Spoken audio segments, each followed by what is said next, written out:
luck, guys. Let's have a good first race of the season. And, of course, let's make it a good one.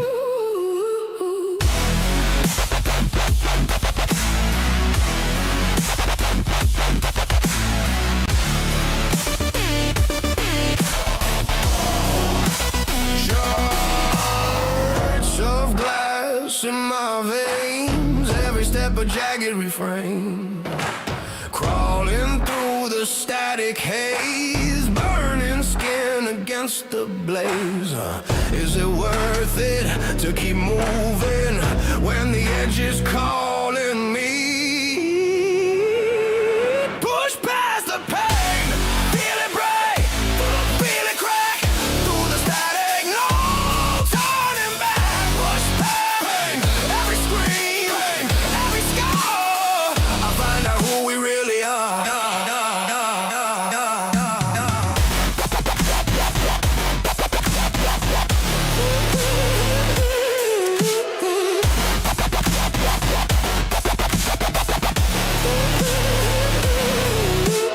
Fists clench against the grind, blood and sweat, it rewinds. Echo scream, can't ignore. Walls crumble, show me more. Will it end here or go deeper? What's the cost of breaking free? Push past the pain, feel it break, feel it crack through the static, no turning back. Push past every scream, every scar. I'll find out who we really are. I'll find out who we really are.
Good evening, ladies and gentlemen, and welcome to the Vortex Racing Network's production of Monday Night Mayhem. The boys of the Moonlight Racing League are live in Nashville, Tennessee for the doubleheader Save the Fairgrounds 140 from Nashville Super Speedway. We just saw some amazing ARCA racing on the Fairgrounds track, and that is what this is all about. Thank you to Hunter Hall for bringing awareness to this serious assault on motor racing fans. That's right. Homeowners associations in the Nashville area banding together to get the Nashville Fairgrounds track closed. And this is our opportunity to strike back.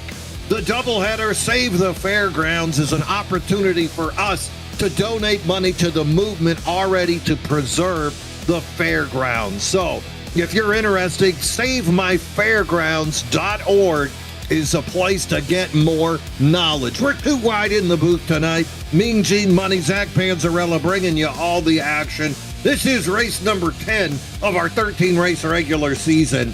Don't want to put any of the action on the back seat, but when you hear about a group of Karens out there trying to shut down a track that's older than NASCAR itself, it kind of gets Mean Gene fired up. Dang it, Mean Gene, you took my Karen reference. I was so excited to be the one to call them that, but There's you're right. plenty of Karens. There's plenty of them. They want to ruin Laguna Seca. They already got Auto Club. They've gotten pretty much everything in California. And Nashville, oh my gosh, it's not just the home of music, or the city of music, whatever they call it. It's also such an important place for racing, and these two tracks are such a good example. This is my favorite doubleheader of the year, Mean Gene, because you guys just saw the Nashville Fairgrounds, what they're trying to demolish, those terrible Karens. But now we're going to the one place that they just revived, that NASCAR just came back to, and they call this place a super speedway, Mean Gene? You know, it's got those huge 14-degree banks in the turns on this 1.33 mile. Don't forget the .3 at at the end there. That's what makes these cars go so fast. Go and we're going to talk a little bit more about the Nashville Fairgrounds later on. Let's talk about what happened last week here in the MRL Monday Night Mayhem. We were at Legacy Atlanta, Old Atlanta, as my partner likes to call it. Yes, sir. And boy, I'll tell you what, man, Colin Bollinger, first driver, pick up that third win of the year. Justin Parham coming home in second. We saw a great third place finish by Matt Novella, finally getting up onto the podium. But really fascinating to see. Iverson led the most laps. Aggression got the better part of him. We saw Nate Lesko also lead a lot of laps, kind of fade toward the end. Very interesting to see now all these big names. We're running with 6 winners on the year. Nick Mills still in the hunt for that 7th. What do you think about here today? New winner or old winner? That's a great question. We're at Nashville Super Speedway, which, I mean, even though this is a true super speedway, Mean Gene, Daytona, Talladega, just like this place. But it is a little bit less, or I guess you could say more predictable than your average super speedway, right? It's not a anyone can win situation, but that's not saying much. You look at those guys in yellow, the ones who have not visited Victory Lane yet, and a lot of names stick out to me, and the biggest ones are the ones that are up top. Nick Mills, Matt Novella, and Wyatt Mickelson. Mickelson new to this league, but boy, has he been fast, and he's getting comfortable. Novella and Mills have been knocking on that door, and they've been winning elsewhere, and so have Stinson and Gambrill. So those two are going to be really, really fun to watch today. Nashville, though, is a track where a lot of times, more than not, you can have some long runs and be very straightforward.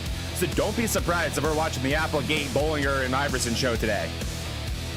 Yep. Up top, though, looking at the fastest speeds in practice, Applegate, Lesko, Buddy, Sully. We saw Buddy have that one great race on that road course, and then he's had a couple of stinkers out there. So I'm interested to see which Buddy's going to show up tonight. How much practice did the Season 3 champ put in coming in? Kenneth Redinger, that Venom team member, going to be the 4th fastest, and then his teammate Justin Parham. Mickelson also with a very quick time out there. Zerwick and Joe Vulpes all with sub 30-second fastest laps. Qualifying is underway. We're looking up top. So far, Buddy Sully with that 29.7 appears to be at the top. Other news we might want to mention, no Eric Gambrill today, our Navy veteran, deciding to go on a tour, not on a ship. So I hope he's enjoying his time off here today. Hope he's doing well. We're going to miss Gamberly. Missed him at the Fairgrounds. We're missing him here at the Super Speedway too. Here is Nate Lesko putting in his second qualifying lap. And if anyone's going to take away the pole, it's going to be this one. I think he's already too slow. Yep, he's going to practice his green flag pit stop as the last 5 seconds come down for qualifying. And Mean Gene, you may have spoiled the party by telling them, but oh boy, when this guy qualifies well, it often only makes things, I think, a little more unpredictable, right? It does. And, you know, Buddy also managing to find shave another tenth of a second off, as it is official. Buddy Sully takes the pole. And, of course, thank you to Kevin Kyle, Sim and Destroy Racing, sponsoring that pole position all year long. Sim and Destroy Racing Company, Kevin Kyle's latest merchandising endeavor. If you want some sweet, sweet shirts, or coming soon, hats, you could get shirts with your own driver livery and name on them. Check it out, Sim and Destroy. Buddy Sully going to win that Sim and Destroy Racing Company pole. Joining him on the front row, going to be the number 42 of Kenneth Redinger. Second row, Grant Applegate, joined by podium winner last week, Matt Novella. Nate Lesko going to fire off from the 5th position. Joining him on that third row, Jay Dargert, continuing these strong starts. Only a matter of time till we see that number 59 with some strong finishes. Nick Mills looking for his first win, going to start in the 7th position. Justin Parham firing off from 8th, Venom Sports Ace. Jay Stinson, his teammate, going to start 9th. And Wyatt Mickelson, playoff contender, in 10th. Tony Iverson starting from the 11th position, joined on the 6th row by Matt Zerwick. Brad Furrow firing off from the 13th. Does the outside lane work? Brad will let us know as the number 5 starts in the 13th position. Craig Schroeder firing off from the 14th spot. Steve Lewis going to fire off 15th, and Ryan Halla going to be starting in 16th. 70th place will be the farmer, Zach Clausen. Great to see him here. J. Bev the Commish will be starting in 18th. Zach Winstead will be rolling up 19th, and Colin Bollinger, surprisingly with this time, I'm assuming maybe a little bit of sandbag in there, Mercedes style, he will be the last car that put down a time, and he'll be starting 20th. These cars from this point on did not put down a qualifying time, and that is Joseph Volpis in 21st, Kevin Kyle 22nd, Jeff Herman, that's a new name as far as I remember. Yeah, welcome Jeff Herman. And 24th will be Tom Lester. Lucas Alves doing some double duty on the double header here. He'll be in 25th. Hunter Hall, today's sponsor, big shout out to you. Hunter Hall will be in 26th. I don't know who Jerry Rose is, so we're not going to talk about him. And Brandon Garand will be starting in 28th. And Mr. James, you don't even have to rush today. Let us know what these drivers should do. And now, race fans, for the most famous words in motorsports, the star of Universal Pictures movie, I now pronounce you Chuck and Larry, Kevin James. I just got 3 things to say. God bless our troops, God bless America, and gentlemen, start your engine! All right, man, Gene, the lights are off. The pace car. Kevin James is pumped up, and we are still in Nashville. Looked up Mr. Herman. This is his second race. He started last week. He got 7th, and he had 0 incident points. So, yeah. That's why we didn't talk about him. Good boy. Yeah, he knew the assignment, and that was to not wreck. Pace car is off. Buddy Sully up in the front, joined on the front row by Kenneth Redinger. Slowly rolling, green flag waves, away we go. Applegate into the back of Buddy Sully, immediately saying, drive fast, man. The 42 of Redinger on the outside with help from Matt Novella. You can see Dargert as well. Redinger cuts down side by side with Applegate as Buddy Sully flexing around turn 4, goes a little bit high. Applegate hugs the apron, side by side, coming into turn number into the start-finish line. Boy, I'm a half a lap ahead. Applegate looks like he's going to take the lead here. I was going to say, how are you ahead if we're live? There we go. They were a little bit further ahead now. I think this is live. You see Applegate cross the start-finish line now as, Applegate gets by Sully there. So Buddy Sully gets the pole, but not even a lap led there, Mean Gene, and we know that happens in this league. And in most iRacing races, you go off the flagman to start these things, not the leader, and that does not give Sully that advantage, and Applegate able to take advantage of that. And that clean air, I think, is going to be very, very important here today. You know what it is? It's a super speedway. I got lost in the size of the track. The enormity of it. Yeah, it was just too big. It was that .33, man. You got to watch out for that .33. Dark track here today also. These cars not lighting up very well on my screen nor yours. So you really, I'm having to do a close-up TV1. Single file racing becoming very popular at the front. In the back, you can see drivers like Iverson trying to fight for position here. Outside lane still a little bit sexy on the outside of Wyatt Mickelson. You can see Parham trying to make use of it.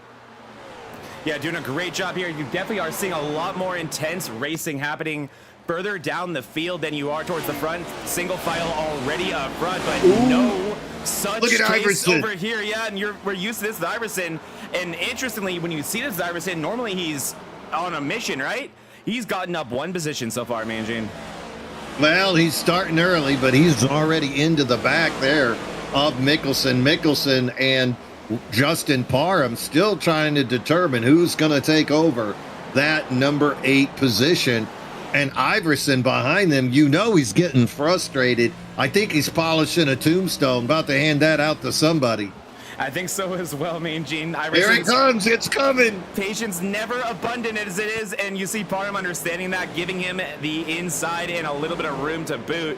And Iverson's going to complete another pass. He's up to 9th. Let's check on another one of our championship contenders, last week's winner. What a veteran move by Parham. He knew who that was. He was ready to pass, and he said, "Oh wait, no, it's you. You go wreck someone not named me." I have 134 of these things left. Yeah, go ahead, buddy. No urgency yet from Parham, and I don't blame him whatsoever. And Bollinger, similarly, he is up 4 positions. I mean, granted, he started further back in the field. These are easier positions up to this point. But Bollinger also exercising a good amount of patience, using the top lane right now. And I think if you want to make passes quickly, especially on shorter runs, as he's 3 wide now, Mean Gene, don't think Bollinger wanted that. But that outside lane is going to be where you want to be. Oh, my God. What dirty air he just fed that 66. Yeah. Wow, he just sent that car straight up the track. Poor Schroeder.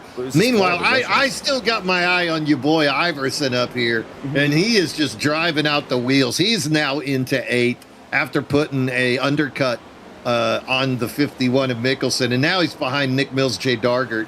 Dargert now getting attacked by Nick Mills, side by side. Mills on the apron. Dargert using the roll of the outside lane. Side by side, little door banging. And you know what happens? Yep. If you start banging, Iverson shows up. Exactly. Oh!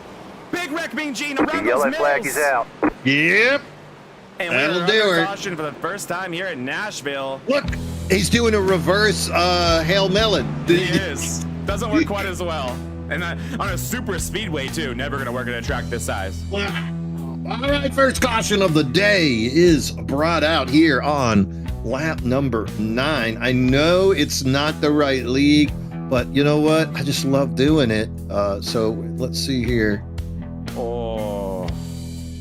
I got him. Got him. The presence of Iverson. The presence of, and yeah, we're doing it. Don't worry. Nom nom.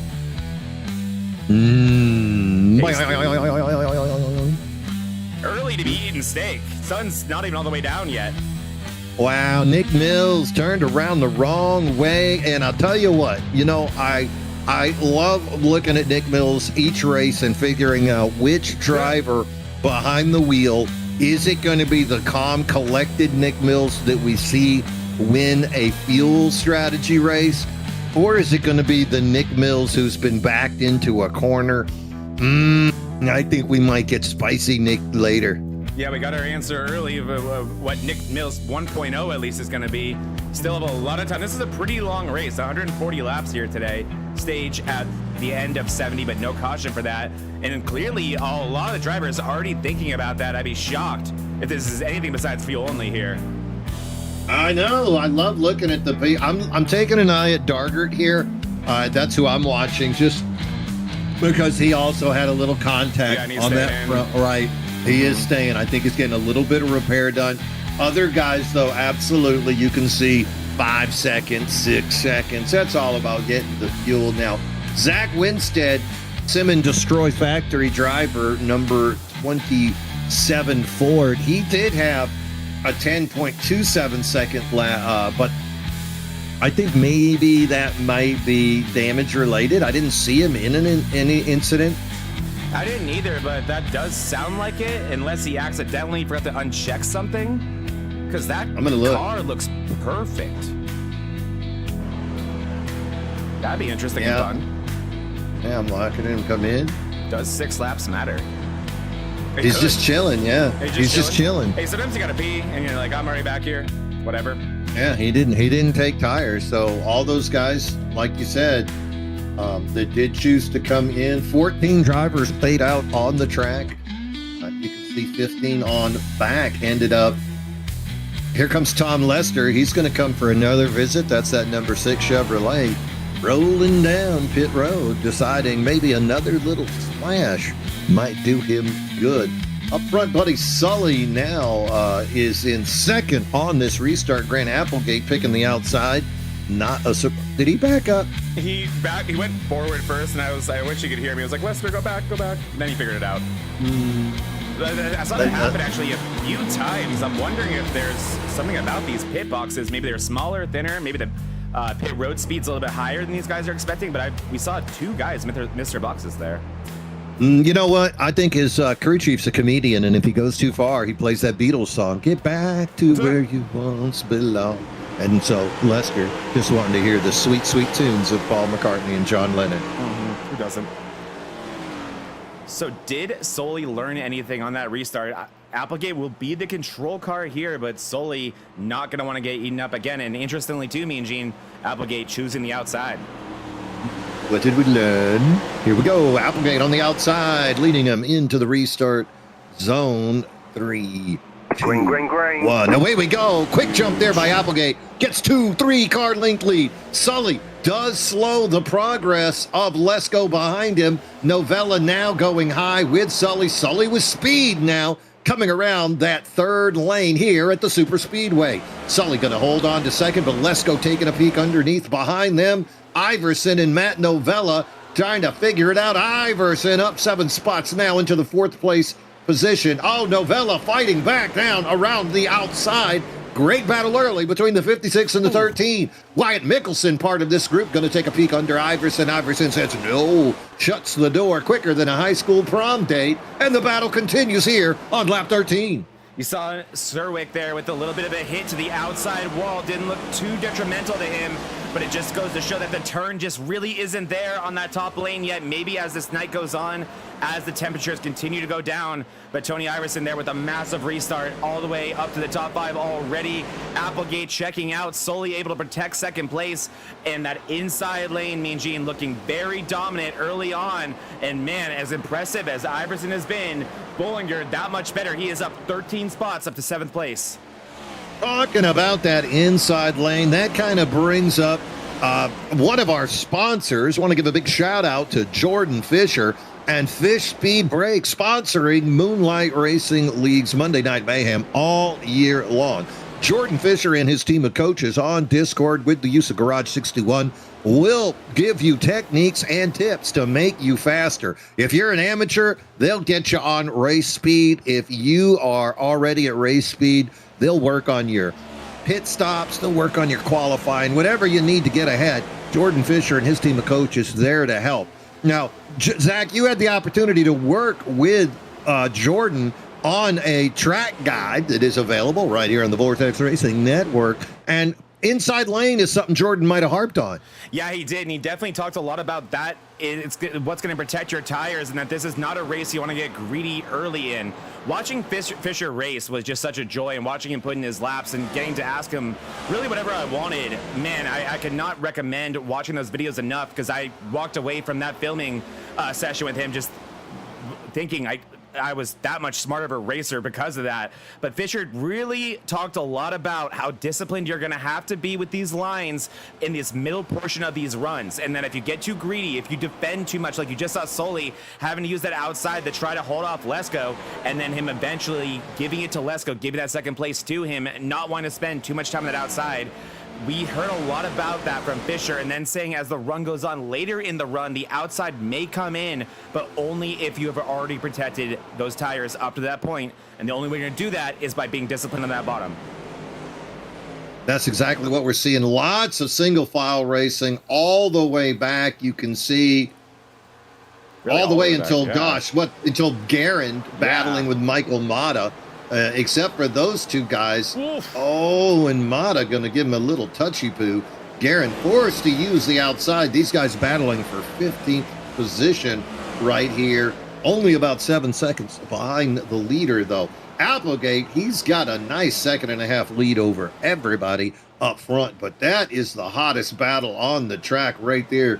57 of Garin, Michael Mata in the 16. Mata made his way into the playoffs last year with a win in that same situation this year, trying to improve his status. Oh, and Garin says, hey, man, you're in the lane fighting for that. You know, it's a super speedway. There's plenty of room. No need for that. Yeah, no lifting whatsoever. So very You got to easy. use that 0.3. He didn't use the 0.33. Yeah, a lot of these guys only thinking about the 1.3, not the 1.33 dummies. But they'll remember eventually. They'll remember. But Mata, he's had a rough few weeks, Mean Gene. If you've been watching this guy on Wednesdays, he's qualifying very well, but having a hard time handling turn 1, lap 1.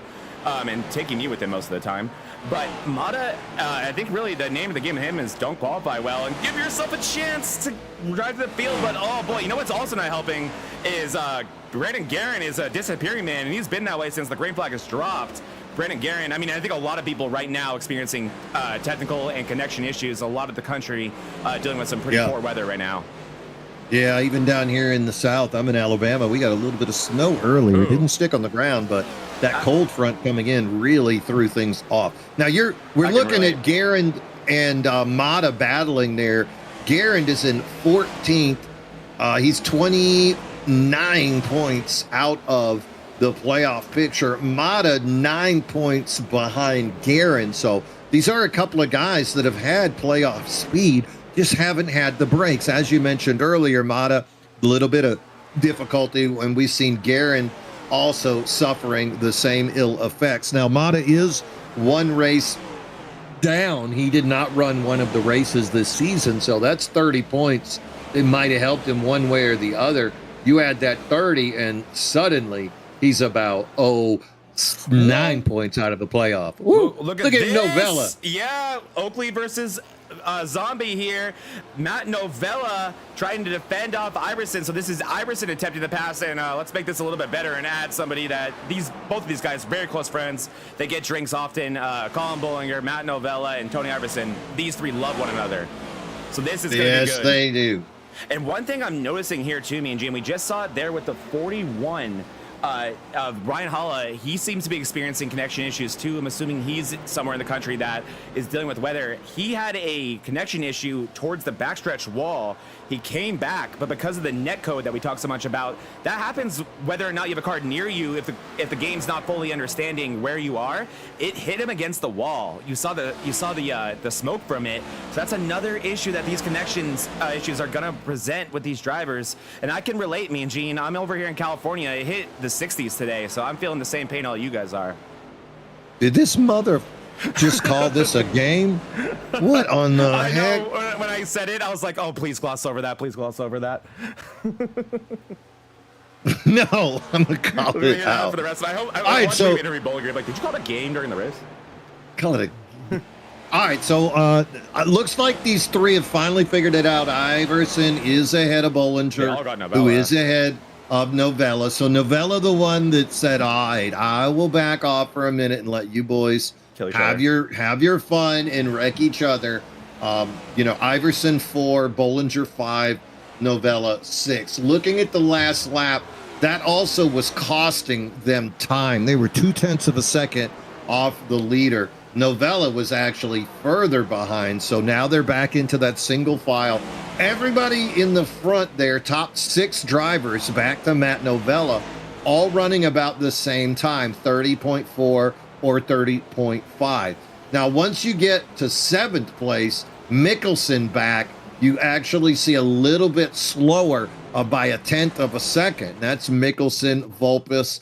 So hopefully those two guys will find that speed, and there it is. They're finally back to that 30.5.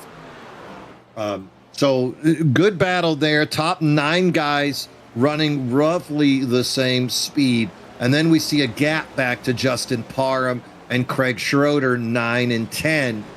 Brad Furrow, what a good run by Brad, under attack by Kenneth Redinger right now. Furrow up on that high line. You know he loves to run that rail. I don't know if that's going to be a line and just kind of gives that spot up. I wonder if that's going to be a line. I don't either.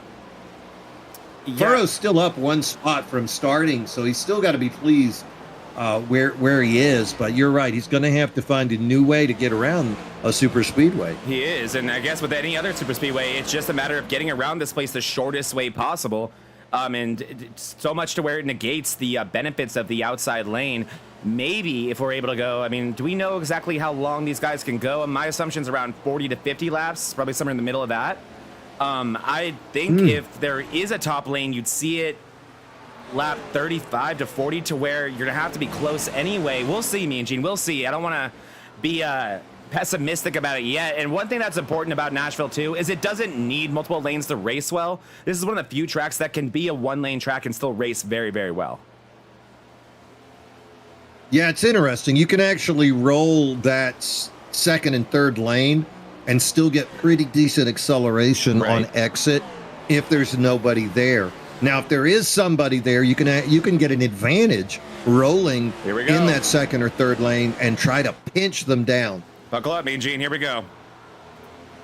Or actually, I should say, get your popcorn. Here we go. This is always fun. All right, this is it. This is what we just talked about. He rolls the second and third lane, and look at him pinch so that Iverson can't get that exit speed. That's exactly what you were talking about. Brilliant job. Yep, and it is, and it worked brilliantly there. And you really see what Bullinger is doing, too. He is, this is another thing I saw Jordan Fisher doing when we were working together for that track guide, and it kind of blew my mind.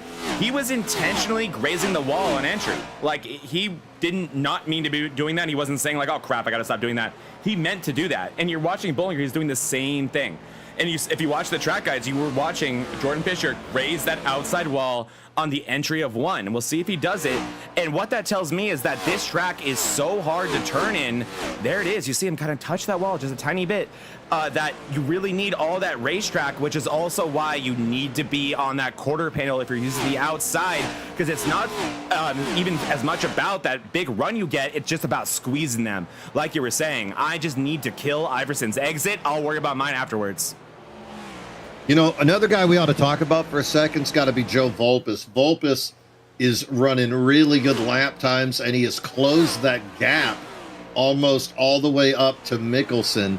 So this is another fella, Volpus. He's a playoff driver, does have a win on the season, but now here later in this green flag run, we can see Volpus starting to creep up on those faster cars. And if this is because of tire degradation, makes me wonder just how far Joe can go. Joe is a freaking mathematician in real life. This is info that's going to go into that data bank, and he'll know maybe I can push a little harder at the beginning next time and still have tires at the end. So many different equations going into this formula.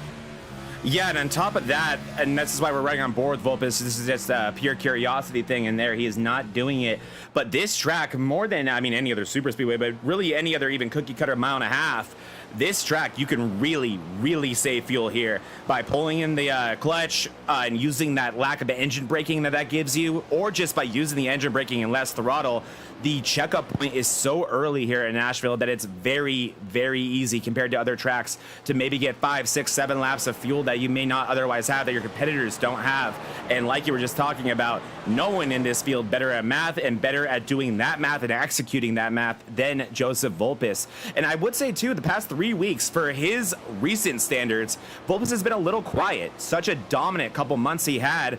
And now, I mean, it's one thing to be saying he's running in 8th place, doing well and quiet, but that's really the Joseph Volpus we've seen lately, right? Yeah, it seems like here on Monday nights, he hasn't had quite the results that he's had with that dominant truck series. But again, you know, would you rather peak in week 10 of the regular season, or would you rather peak in week 1, week 2 of the playoffs? And I think that's what we're going to see. You know, another number that's starting to stand out to me when we talk about tire degradation, look at those driver speeds of the guys that are suddenly hitting 31 seconds. top 17 drivers. Yeah. That's Nick Mills up. Yeah, Nick Mills, who was facing the wrong way. Good point. Those guys are hitting 30.5, 30.6. And they're so deep in the 31s. You were so right. And then you look at Brandon Guerin down. Those guys are hitting 30.8. And I saw them do 31 second 31.5, 31.6. Pretty regular. Yeah, these are So really slow compared to those the leaders. guys are suffering. Yeah. So the bottom 17, bottom 18 guys really suffering. Whereas up ahead, you can see Mills' time slowing a bit, but that's because he's now in a battle with Lucas Alves, Jay Stinson, and they're about to catch up on Furrow as well. But Stinson, Alves, and Mills, kind of the end of those faster cars right there. And then the only guy that's kind of mired mid-pack that has had to work his way back up, he qualified exceptionally, but I believe he took fuel, was Kenneth Redinger. Redinger is someone who we have seen win in this series in the past. He is not a full-time driver over here, but he has since been full-time on Wednesdays and on Fridays, and he is in the top 3 in the points in both of those series. He is a defending champion on Friday nights right now, so Redinger, really exciting whenever you see him strap into a Cup car on Mondays, and he is a very quiet, extremely fast car right now. And tell me if that sounds like a Kenneth Redinger win to you. And Applegate is pitting 100%. along with Lesko. Yeah. So 4 Yeah, laps. pit's open. We saw Zerwick and Furrow come in first. Schroeder. Now Applegate, Schroeder. Yeah, going back to what you said about Redinger, that whole team Venom with Stinson, Parham, and Redinger just on fire. And when you add the Matthew Fritz to that, when he does get to make appearances, they've actually accumulated more points as a team over the last 3 weeks than the Hustlers or Gulf Coast or NMO or any of those teams. So the same thing on Wednesdays, that team too. together is absurd. Those guys are dominating Wednesdays. They're beating DDI 44 ever. They're beating Gulf Coast over there. They are a dominant force on Wednesdays as well. All right, up front, Colin Bollinger going to take over the lead temporarily. Buddy Sully Iverson and Joe Volpus Here comes all Bollinger. taking a trip down pit road.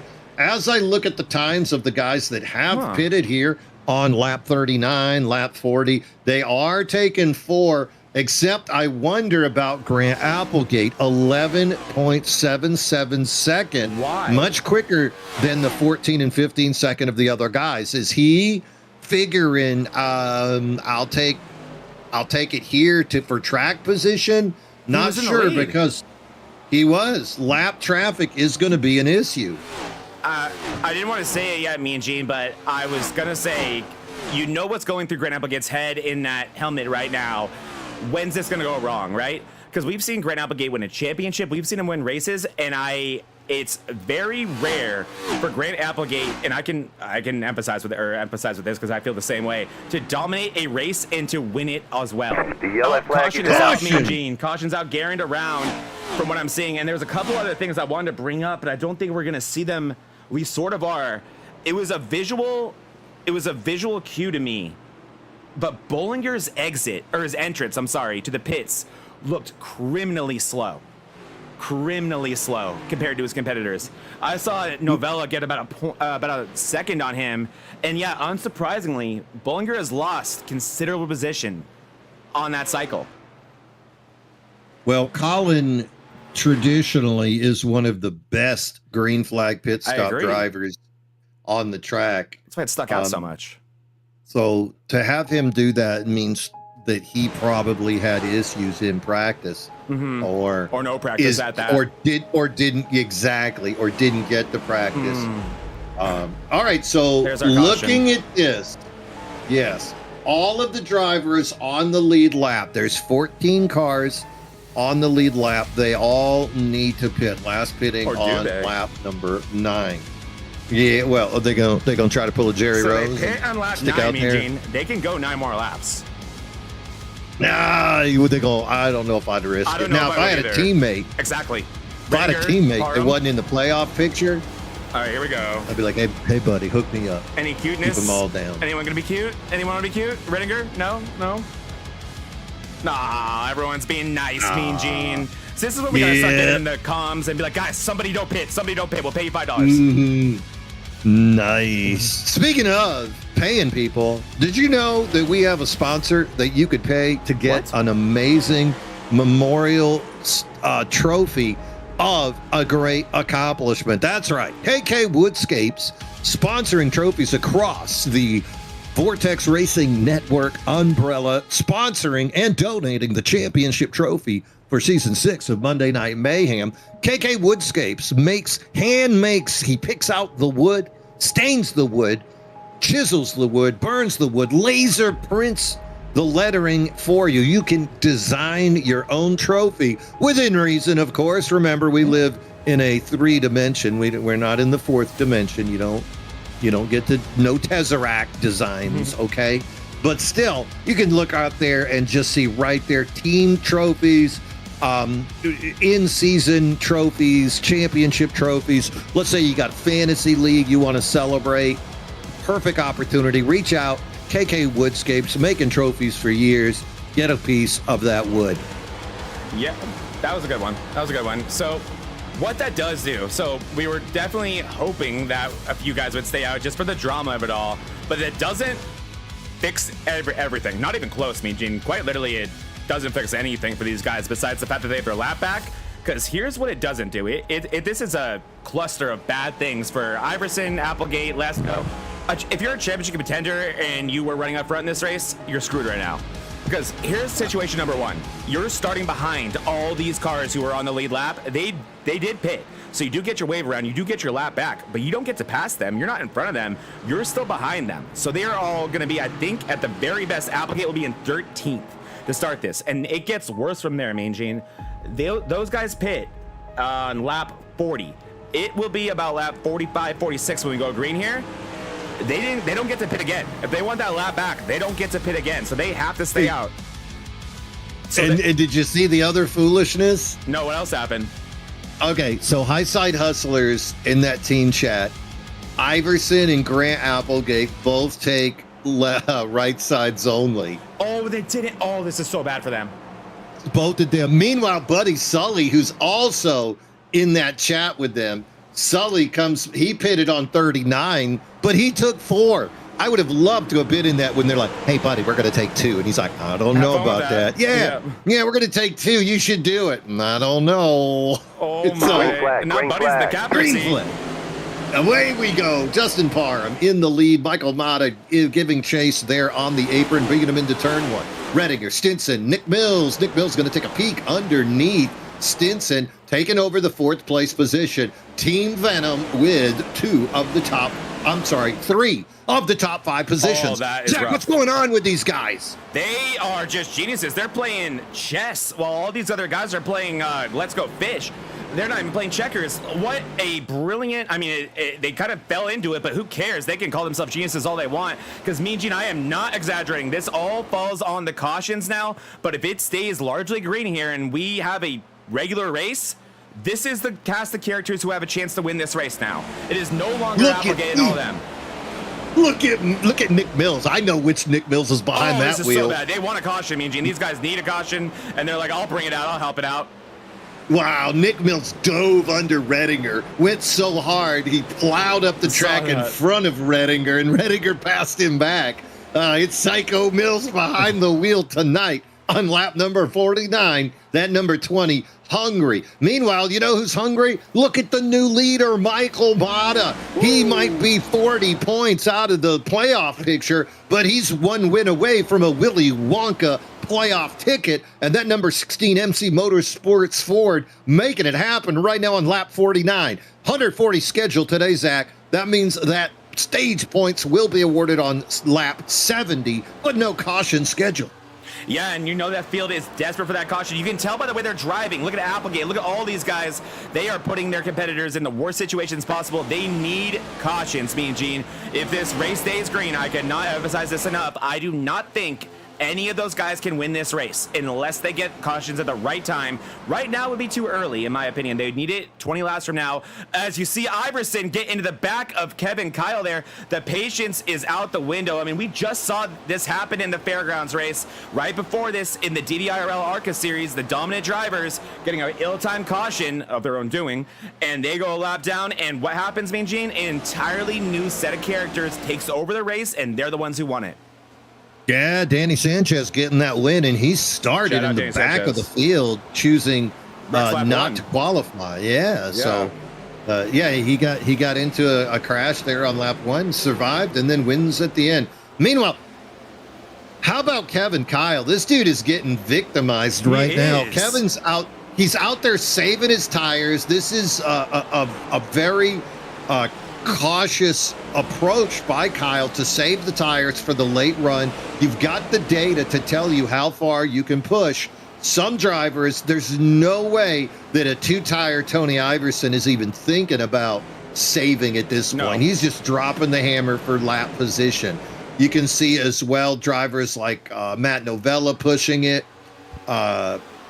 And Nate Lesko, we just saw go by. We saw Applegate go by. Those guys are not thinking about tire wear. They're thinking about position. Now, I'm not saying they're not going to back off in 10, 11 laps. I'm not saying that they're not staring at their tire temperature with more knowledge than, us viewers at home. But right now, those guys are just driving the wheels off those cars, and it makes you wonder. And look, right there, there's another one. Here comes Mickelson and Joe Volpus pushing. So Kevin Kyle really playing the long game as he is content to watch those drivers go right around him.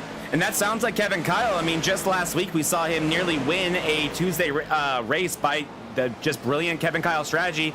Lost by quite literally a fingernail in that race. And one thing that these guys are dealing with, and I cannot agree with you more about the situation that specifically Iverson and Applegate, the 2-tire boys, are in. They are in an FAFO situation, if y'all know what that means. And they're going to have to find out one way or the other because there's no time to waste. Just like you said, you're on 2 tires. It might be slower. Who the hell knows? You just got to go. And above that, you were just seeing Iverson dealing with Bollinger. Now he's dealing with Novella. That's another thing. These guys have their hands full because you've got to be thinking, if you're Iverson or Applegate, if this does work out, if I do get the cautions when I need them, I am now racing Bollinger for this win. I'm racing Novella for this win. Not Mata, not Maram, not Redinger. I need to focus on the guys who were around me before. Well, guess what? They took 4. So good luck with that too. Somebody they're not going to have to worry about. First attrition suffered here at the Super Speedway.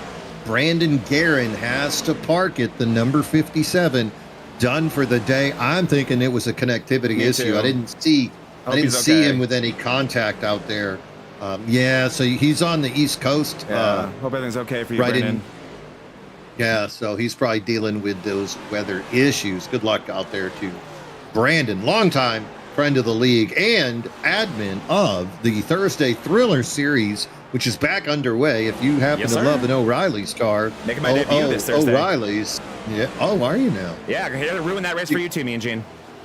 Nah, that's not possible. But you know what? You'll look good on that podium next to me. Let's hope. Let's hope. And hopefully that someone that is overdue for a podium is today's sponsor, Hunter Hall. He has been so fast lately. And a lot of times, a year or two ago, we'd see him stay out in a disadvantageous tire situation and kind of create chaos. He still likes to do that, but man, he's been able to keep that track position really well to now where you're seeing him start to be one of the guys who pits early, one of the guys who takes that extra bit of fuel, because Hunter Hall now able to run with these guys. And 19th place in this league is nothing to shrug at.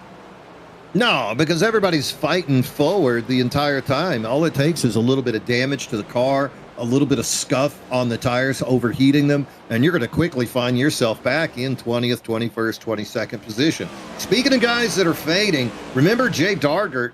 He got into an incident with Nick Mills. I thought Nick Mills was going to be the guy suffering. You're right. Mills up 3 into 4th place. Meanwhile, Jay Dargert finds himself back in 27th place. And the car he looks is fine. He's 17 seconds behind the leaders, and heck, finds himself 3.5 seconds behind the 26th place car of Jeff Herman. So got a little bit of work to do. And I'm sitting there looking, Herman now making up some better time. Looks like Schrader having a little bit of struggles. And oh, look at Craig Schrader rocking. There it is, boys and girls. Go to that top view of Schrader. Oh God, what do we have now? It happened. It finally happened. I'm so disappointed. All right. There it is. 66. Oh. Now No we're more supposed to make fun of. S6. I know. No more S6. We have No one to more bully double now. 56s. Yes, now I got to find somebody new. And like the 6 wasn't even the number that we made the letter. No. Oh. Freaking Greg. All right, so speaking of the other 56, Matt Novella, not where he was early on. Look where Novella now.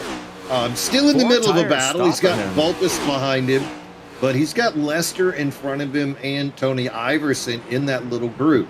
Move up a little bit ahead. Bollinger still fighting. Colin dealing with John Beverly. How about Beverly? J. He Bev. took 4 tires, just like everybody else, back on lap 44. But Three-lap what the advantage, other too. thing Beverly did was he had already pitted once for fuel, and I think that gave him a little bit quicker stop than those other guys. Got him out a little bit earlier, and that allowed him to jump that spot because 9th place. Oh no! Applegate! Yellow flag. Oh no!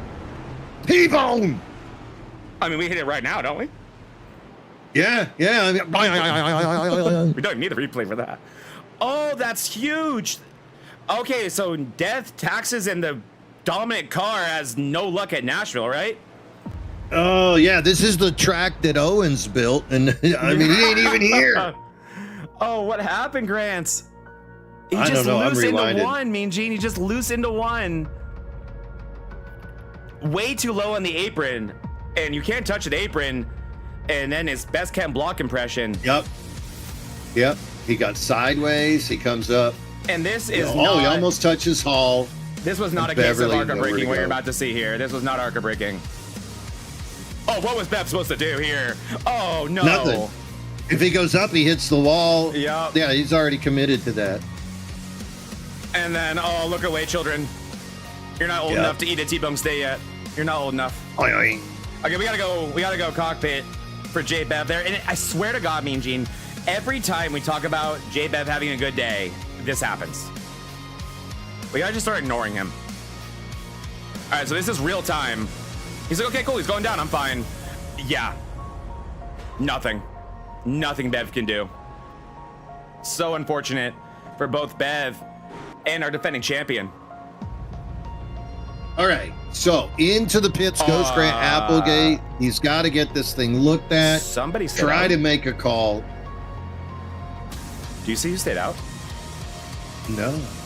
Nick Mills. Did he? So He's psycho. We didn't have to see what he did on track. Like in terms of battling, that is enough. There's your answer, Mean Gene. We have psycho Nick Mills today. Yep.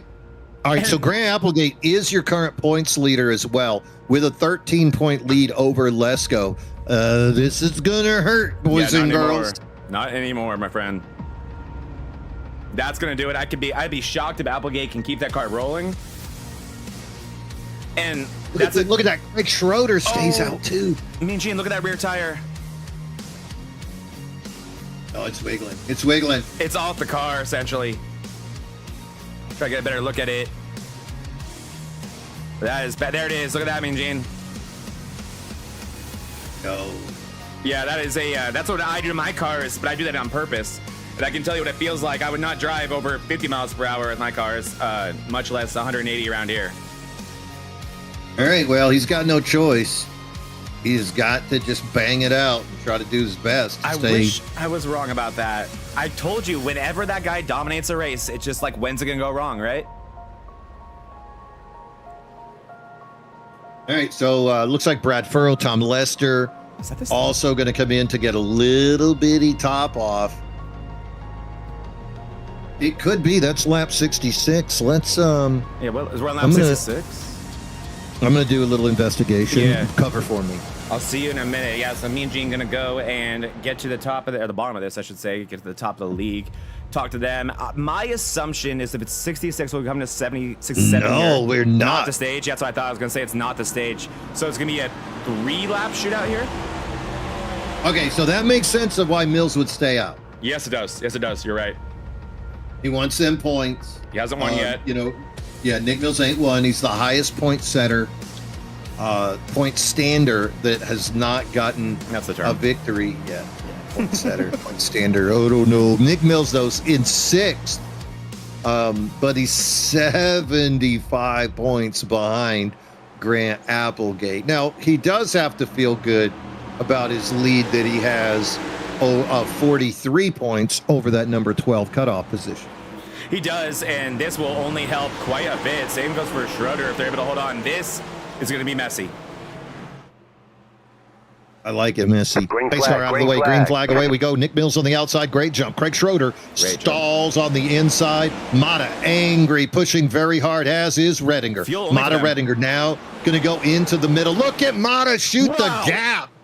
What a move there by Mata. And it's fuel only for them, to my knowledge, meaning that's a 6-second pit stop from Mata. At most 2 tires, likely fuel only. No real advantage here on Nick Mills, not what we anticipated. Biggest advantage here will be Craig Schroeder. Actually, no, it won't be Craig Schroeder. None of these guys. It's Bollinger all the way back, and then he does not have a ton of time. Schroeder fading. He is getting eaten alive. Now Redinger, look 3 wide, Nate Lesko, Colin Bollinger. Here comes Tony Iverson to make it even uglier. We're racing to lap 70. That 66 is going to be slower than Bollinger, exponentially slower. Look out for the 4 wide coming out here. Bollinger needs to go, and you see you see Schroeder holding on really, really well up front, and Mills doing a phenomenal job. And like I said, it's obvious now, Mean Gene, he is at no disadvantage to anyone besides that 53. He has 2 laps to hold on here. Here we go, lap 68. Meanwhile, contact in the back. As Schroeder holding on, you saw Lesko, Iverson, you saw Joe Volpus and Novella. There it is, Schroeder finally going way high, 3 wide. Novella shoots around him, gets clear. Down below, you can see Novella sneak on by. He's right next to Nate Lesko. And now look at Joe Volpus trying to take that ride in as well. That top's coming in. It is, and Volpus is in that 10th spot right now. Oh! Looking below. Ooh, he tapped it. And he has that run. It just kind of got killed a little bit there by Stinson, but I like what I'm seeing on that top. You saw that massive, insane move by Mata on the restart. Brilliant job by Mata. And then you see Volpus use it. And like I always say, me and Gene, it's not about completing the pass. Just get to his outside, kill his exit. Just get there. Now Volpus going to try the bottom here. 1 to go in the stage. Nick Mills holding on. Nick Mills looking good. Has a slight gap over Michael Mata and Justin Parham. Colin Bollinger charging, as is Redinger. Iverson, Redinger coming across 6-7. 8 is Novella, Volpus 9. Jay Stinson rounds out the top 10. Only top 5 get points. I'm a bad boy. Mills, Mata, Parham, Bollinger, Redinger. Yeah, you had to make it hurt even more for those guys, though, right? I know what it's like for that. And I was saying, me and Gene, we needed cautions to fall at the right time for Bollinger, Iverson, and not Applegate anymore, and Lesko to have a chance at this race. And I said about 20 laps from now, and what happened? We got that caution, and look what is happening. We are now combining our 2 front runners in this race so far all at once. Now we have Mata, Bollinger, Redinger, Iverson, Lesko. All these guys together. Mills and Parham have been consistent up here with these guys. So now it's about a 9-10 car race. I'd say all the way down to Stinson are race winning cars. And you can see Brad Furrow getting lapped really off the pace right there. They're gonna love that. I'm watching Tony Iverson. This guy's going into these turns really hard. There is no way with right sides only that car is going to last, because you are killing that left rear also. Oh, he is on 4 now. He is on 4 now, actually. Iverson taking a 14-second pit stop on lap 64, so he undid that. Smart. And now he's on the inverse of what he was before, like Parham and Mata in front of him. Those are, to my estimation, at least 2 tires, if not none. I think none. Yeah, 6 and 7 seconds, 6, 7. 6, 7, yeah, 6, 7. Yeah, they straight got none. Meanwhile, look at Nick Mills still making it work. He last pit on 44, so he's got 20 less laps of Here's where fuel it gets interesting, though, than his competitors. He needs another caution. It paid off. Now. He took the stage win. But look, Colin, he's got Colin Bollinger chasing him down. He's got Mata, who's led so many laps. Got Parham as well. As those guys all have led laps, looking to get up into that front position. Got to wonder how long Mills is going to be able to hold out on these older tires. I think the problem is going to be the gas. I agree. And based on that last lap, I mean, tires seem to be advantageous on restarts. I mean, go figure. But on long runs, not even long runs, Gene, we are maybe 10 runs into this, or 10 laps into this run. It's balancing out. Nick Mills was thousandths slower. Who cares about that? than Bollinger. I think he's 1,000 slower driver than Bollinger is. So I think it looks balanced out. Another more evidence of that, I should say, would be Tony Iverson. Those two cars in front of him have older tires than him. Objectively, I know that for a fact. Nate Lesko behind him has older tires than him, and he is under pressure from Lesko, and he is not easily able to get around Parham. So this is pretty fascinating what we're seeing here. Yeah, we thought that the second lane would really open up as the night cooled the track, but instead we're seeing a lot of people just committed to running that preferred line. Lesko right into the back of Iverson, gives him a little something to think about. Sends Iverson high up the track. You called that. And that's what Iverson's going to have to do. Mean Genie's going to have to rip that top with those old tires. I'm sorry, with those new tires. That's going to be your advantage because you know Parham's going to drift up. And if you take that away from him, that's how you complete that pass. But, man, if I am Lesko right now, if I'm Parham, Mata, Mills, I'm like, I'm not taking 4 tires for the rest of this race. Are you kidding me?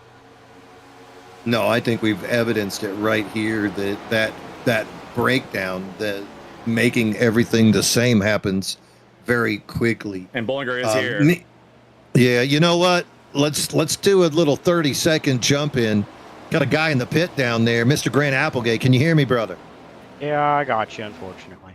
Well, came into this thing with a little point lead. Had a very quick car today. Nashville, 1.33 mile super speedway. That 0.33 got you, didn't it?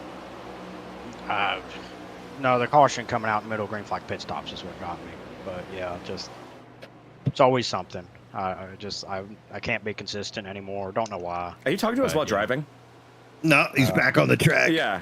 Nah, we're fine. I'm 10 laps down.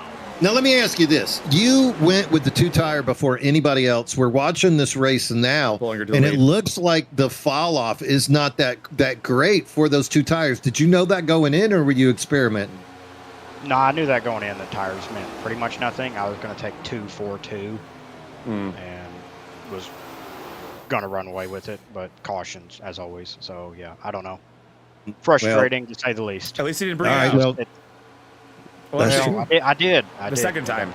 I had that same situation, but I was the one who brought out the caution that I couldn't afford, so at least that didn't happen. You missed it. He smashed that 51 car. Yeah, all right, Grant, we're going to let you get back at it. Thanks for joining us, and good luck. Hopefully we'll see 10 more cautions real quick for you. I need 13 now. We'll do our best, Grant. 13 cautions. Start sending out Venmos. Oh, unfortunate there for our points leader. This track is fascinating to me right now, me and Gene. So here's what I'm seeing. The top is there in the middle of the corner. And we might see Mata try it again here. He wasn't able to wrap at that time. That last corner, he got all the way to the left side of Mills using the top. But boy, oh boy, he could not wrap that thing at all. It did not want to turn. Once he was about 3/4, when he was time to gas it up, it was a straight line. Well, he's dealing with a couple of issues. Number one, the dirty air. He's got to either push through it or go above it. And you know, going above dirty air is a death sentence. Like right here, look at that. And look how much speed he loses. Yeah, and then right behind him is the second problem. Yep. Is Tony Iverson, who is like, he will absolutely go under your left rear quarter. Pressure tires too. You did it. You did it to yourself. Exactly. You're not clear, buddy. Not clear. No, you're totally right. And you're probably going to see it from Iverson here. You probably see him blast in the middle of the corner, but then the run dies. And I think you're right. I think it does have a lot to do with dirty air. And the best way to defend that, when you see someone doing that and you're outside, just drive in front of them and dump that dirty air on them. We've seen it all the time. Now, this is where it's going to get fun, because now it was Iverson's turn to get that dirty air, and Mata gets that run on the outside. Squeezes Iverson down. Iverson brings him all the way back in. Mills gets both of them with dirty air. So look at that middle blast. Now watch Mata's exit here. Dies entirely. You never see that on the outside. Interesting there. But also, me and Jane, old tires there for Michael Mata. Maybe that 16 just not turning. If I'm Iverson, man, I'd be tempted to use that outside with those fresh tires. I think he tried once, and now he just can't. Oh, he really wants it. He is not liking getting pinched. This is spicy. And look behind them. Here comes Justin Parham. So 4 different teams if you count Nick Mills. Mills gets loose on the bottom there. He hit the apron, and that's going to let Iverson get up to him. I think Iverson's going to follow Mata around the top here and get a Nick Mills special. That's exactly what he's going to do. High IQ racing there from Tony Iverson. This is the type of stuff that you have been describing in the past 6 months, Mean Gene. And Nick Mills finally, he spins going into the pits. He straightens it out. No, he doesn't. He spins again. Oh my gosh. He spun twice. Nick Mills. We'll take a look at that real quick. Mills entering the pits. Really high pressure situation. And that thing was over before it started. You know what it is? He said, the right sides are wore out. Let me wear out the lefts. There it is. Okay. And I'm assuming that's also because No, we're not in the window, are we? We are not in the window. No, he's the SOL guy. Oh, he never pit, Mean Gene. He never pit. He's No, not one of the he guys didn't. he took fuel. He just never came in. Exactly. He was did out of that fuel, to get the yeah. stage. Mm-hmm. So now he's suffering. Oh, even worse than he already was. So Colin Bollinger now with a Iverson a 1.39 second over Iverson and Mata. Iverson out there now on the fresh tires, as does Colin. Mata and Redinger and Parham, 3, 4, and 5. They all just took the right. I'm sorry, they just took fuel. Yeah, I believe you're right. I think the only other with 4 would be Volpis there in 6th. And there's 2 sleepers in this race, and I don't even know if you can call them sleepers because we've already talked about them pretty extensively, but it's Joseph Volpis and Kenneth Redinger. Those are the 2 I would be deathly afraid of if my name was Colin Bollinger or Tony Iverson right now. And look at how tight that pack is behind Mata. Mm-hmm. He's kind of All bunching of him them. up with those older tires and his driving style. And Mata, I think you're going to see this kind of compound as this continues here, Mean Gene. And you're only going to see someone like Volpis get a little bit more impatient. It's going to be a lot about how quick Redinger can make this work. Yeah, Kenneth Redinger currently running in 4th. Wants to get by that 16, but not having that opportunity in. Another fuel-only driver there, too, yeah. Yeah, exactly. So I'm curious to see what's going to happen with Volpis as he's cut through this pack. He's currently in 6th behind those fellas, looking to make that move, and he's going to use that outside Let's see how line this works that here. you fell in love with. Yeah, and all you got to do is wrap this middle stage to the outside of that Parham race car, and you'll have the pass completed, and that is, I'm a genius, Mean Gene, am I not? There it is. He completes it there, and that's how you're going to make these passes, especially on old tires. Parham can't do anything about that. As good as he is, Parham cannot wrap the bottom the way that you can on those fresh tires. Do the same thing here. He knows Redinger has the same situation as him. Get to that outside, go in deep, and just get there, and you'll complete the pass. As you saw, Redinger read him like a book. Yep. Yeah, Redinger knew and came up. And how about Lesko? He gets besides Parham there, but Lesko as well has the older tires, just like Parham and Novella behind them. So he's going to have to battle this thing out and try to just hug the apron and hope he can win the drag race down the stretches. Redinger very close to Mata up ahead of them, and Volpis one more time needs to make that run around the 42, but no way Redinger's going to give that to him. Redinger has got to be, from my experience, the cleanest defensive driver I've ever raced against. He doesn't do enough for you to ever get upset with him. He's not a dirty driver by any means. He's aggressive, just like I've been told I am. But he does so many moves that are just so genius where you can tell, like, okay, I got him now. And then it's like, oh, nope, he knew what I was going for. And you just saw it right there. Redinger is just always one step ahead of you on the racetrack. One of the smartest and fastest drivers we have out here. And there it is right there. He's gonna complete the pass on Mata, and that's probably the best way to keep Joseph Volpis behind you, is it not? Yeah, get another car in between the two of you so you don't have to worry. Now, of course, the issue here will be, does Mata know the line Volpis was using to be able to use it? Instead, he's on old tires. Will his momentum die here in the middle? No, it does not. Mata traversed the middle of that turn brilliantly to get that exit speed. Take it now, and gives another. Volpis. Yeah, this is it. Volpis has got to think about using that outside. You know he's going to do a strong setup whenever he decides to make that move. Now, you're probably wondering, whatever happened to good old Nick Mills? Well, Nick Mills is one lap down, and he is perilously close to almost being 2 laps down. His last lap, 30.48, was 12/100ths of a second faster than the leader, so he is pacing the right direction. Nick Mills also is the lead car who is eligible for the wave around if a caution, that's a big if, the way these boys are driving, was to come out. Great racing right here. You can see from that inside view. There it is. This should be it for Vulpes here. Let's see if Mata plows up the track. He's going to have to sit outside. The room is still there. Mata not going to make the side draft possible. Going to try to clear him, and he does. And that was not on Mata. That was on Vulpes. Vulpes not happy about it. He's going to have to cool off here, Mean Gene. That was not Mata's fault. And Vulpes loses it.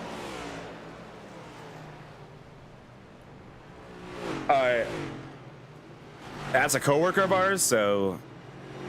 Wow.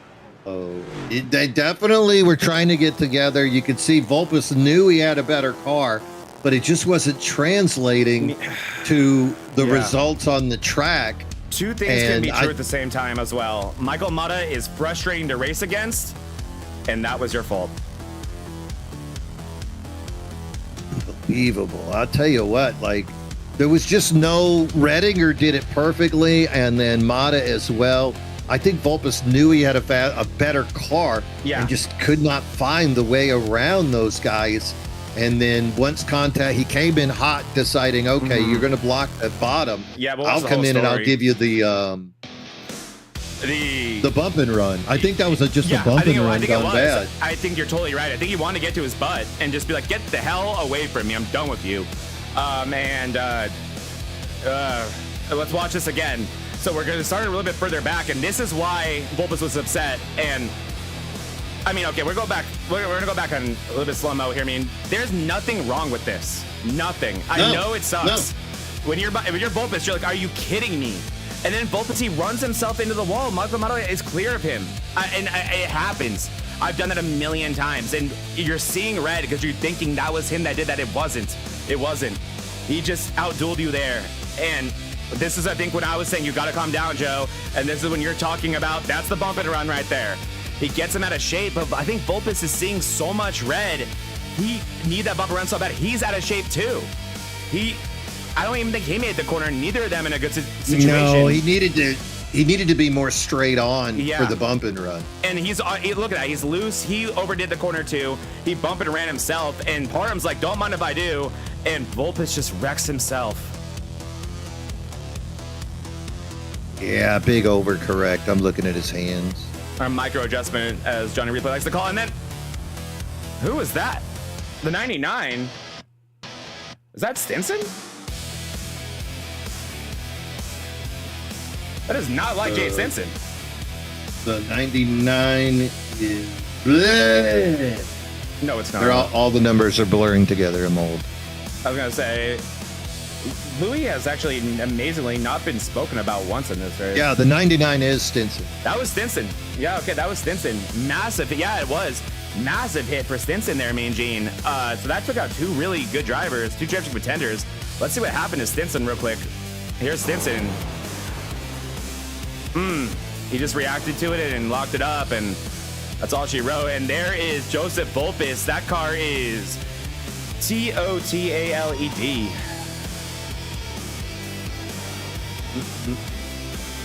Meanwhile, you know who ain't sad? That's Nick Mills. Yeah, or you know who's not sad also? I'm kind of giggling right now. Michael Mata. Man, I don't know. He's probably wondering, did I do that? Did I do that? Oh my. You didn't. So, pit stops on lap number 97. We see Buddy Sully either take rights or no tires to put himself into the lead. That's got to be rights. 8.27. We haven't seen that all day. Why would you spend 8 seconds, obviously trying to take the lead? That's got to be rights. Why didn't no one else do that? Sully, I don't know. We've got 40. We're going to have 40 laps to go once we go green. So we would have won this race. That's the perfect window. Oh, I already would have won. We would have won this race. I already would have won. All right, so pace car out of the way. Buddy Sully is the control car on the inside. Bollinger only car on the outside, rolling it slow. Look how far back he is. He is at that halfway mark. Loves doing that. Buddy Sully going to get away from the group, but Redinger, Parham, and Ooh, Bollinger that's all bad. tight. Look at the 19 of Parham into the back of Bollinger. Bollinger going to roll that outside lane in a drag race now with Kenneth Redinger down the backstretch. Here comes Tony Iverson into the picture. Going to bring Nate Lesko with him.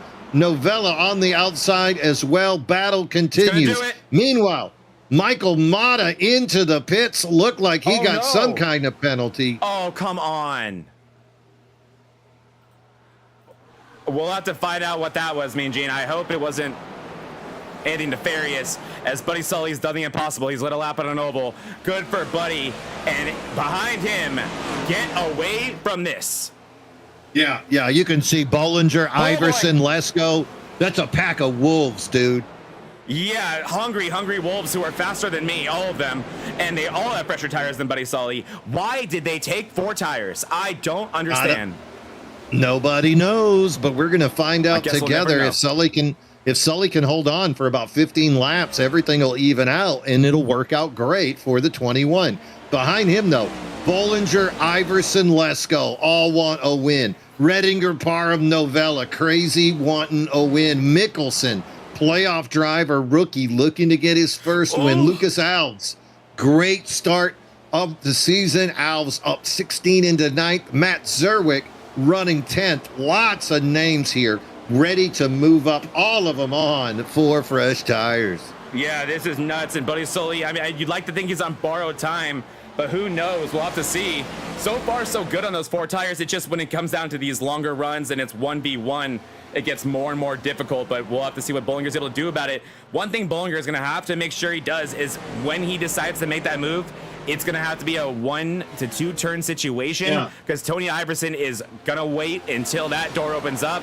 That is his moment. And don't forget, Mean Gene, Buddy Sully, Tony Iverson, teammates this season. Yeah. And you mentioned Iverson. That's the biggest problem I think that Bollinger's going to have, because he knows if he does not get around that clean, Iverson's going to be right on him. So if he tries to use that high line that we talked about being so successful, then Iverson's going to be right there on his bottom quarter waiting for him to turn back down. And damn well Iverson's going to run him all the way up to the 4th row. Is Bollinger thinking about that right now? Thinking, you know what? There we go. Either one of us are going to get him. Maybe you do it first, and I'll just follow you through. How many times has Bollinger taking advantage of an Iverson misstep to drive home in the sunset? Could that be what we're about to see? And another thing, we just talked about how they're teammates. Another thing that we've never seen is Iverson race. He doesn't race not like a teammate, but I don't think he races like a teammate either. No, that high side hustler, they've won 2 championships by saying, let's Driver go win races. It's very similar to what Hendricks does with Chase Elliott and Larson, Kyle Larson. Yep. We're on the same team, but are we? Yep. Larson and Byron are buddies, but not Chase and Larson, and it's kind of like Or Larson and Bowman and F1. Look at McLaren. Look at Ferrari. As you see those guys also using that wall. But yeah, right now with Ferrari, between Lewis and Leclerc, you're seeing the same type of stuff. That's absolutely insane. And then, yeah, McLaren last year almost losing a championship because of that. And that's another thing, too. Gulf Coast, they have a lot, and High Side Hustlers, they have more drivers' championships than they do team championships. And that says a lot about how they cooperate on track together. Normally made of dominant drivers, but that doesn't always mean that it's going to be a dominant team. No. Okay, here we go. Gonna take a little peek underneath Buddy. I think he'll make this easy. I'd be shocked if he doesn't give him this. It's going to be a matter of what he gives to Bollinger, right? Yeah, very easy for Iverson. So there we go. But again, if that situation was reversed, it'd be interesting. Love you, Tony. New leader, Tony Iverson, going to take over there on lap number 108. Puts the tombstone back into the passenger seat. Doesn't need to use it like a game of Mario Kart. Buddy Sully second, Bollinger third, Kenneth Redinger equal distance behind those 2 guys are Bollinger, and then equal distance back to Redinger. Parham as well, Novella, you can see it all staggering out to about 0.4 or 0.5 of a second between all the cars before you see any real activity. I'm having to fade all the way back until perhaps Beverly chasing Steve Lewis. Is that Yeah, I know Maybe the first time we see a battle. you're not wrong. I'll hit my exciting button, and yeah, you are not wrong, my friend. My software is like, I don't know, Zach. Not very much. This is definitely. Oh, Beverly taps the wall. Oh, Bev with a nice really, really nice recovery. Oh, there he goes. He's going around. Gonna use the top, yeah, here on Louis and try to make that work. Surprisingly, that 0-1 looking better than you'd anticipate with that big hit he had to the front end. Definitely still some damage on the front right side, but Bev not letting it slow him down too much. But yeah, I definitely think this is speculation time, Mean Gene. I think it's time to speculate about what could happen these next 30 laps. And I'll tell you what I think is gonna happen. I think Iverson is gonna get caught by Bollinger. I think Bollinger's gonna get past Buddy Sully after Sully gives him hell. And then I think Redinger will follow Bollinger through. And from there, I would worry a lot about Redinger not backing into wins, because he doesn't do that. But whenever Redinger is hanging out in third place, and he's been there all day, and first and second don't like each other very much, that's another time where it feels like a Kenneth Redinger win. So him being, I'm so happy to have him back, by the way, but him being where he is in the running order really makes the Iverson and Bollinger situation even more intriguing. There goes Colin. It is, and watch Redinger probably go to the bottom here. I think he's going to just follow Colin through. I think Kenneth's plan right now has to be whatever Colin does, I'm going to do the same thing, and I'll do it better later in the race. And you don't want Kenneth Redinger in front of you either, because you saw just how well he held his line against Vulpes. So if Kenneth does somehow get ahead of these guys, that's a guy that's going to be a really tough pass later in the race. He had old tires. Joe was on new ones and couldn't do nothing. And Redinger, while battling defensively, ended up moving up 2 positions during that as well. So that 42, you're right. If 42 can get close, but getting to the 53 and getting past the 53 and 2 different, entirely different things. Getting to the 13 and getting past the 13. He's got an extra tombstone in there with somebody's name on it. Exactly. If I'm Redinger, I'm like, let me get past this group as you just did. Great pass there on Sully. Let me gap Parham. Let me gap Sully, because I'm not battling those two. Let me wait for them to kill each other, and then I'll drive away in the sunset and laugh.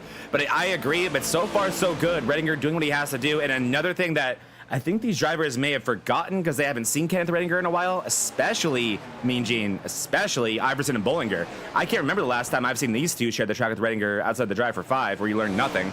But when I see Redinger running in 5th, 6th, 3rd, and I'm the car in 1st and 2nd, just like David Owens, I'm never thinking, oh, cool, sweet. Today's one of those days where I'm faster than Kenneth Redinger. No, I'm thinking, okay, what's he up to? Do I need to dial back? Yeah, that's a guy you definitely use as a gauge to strategy.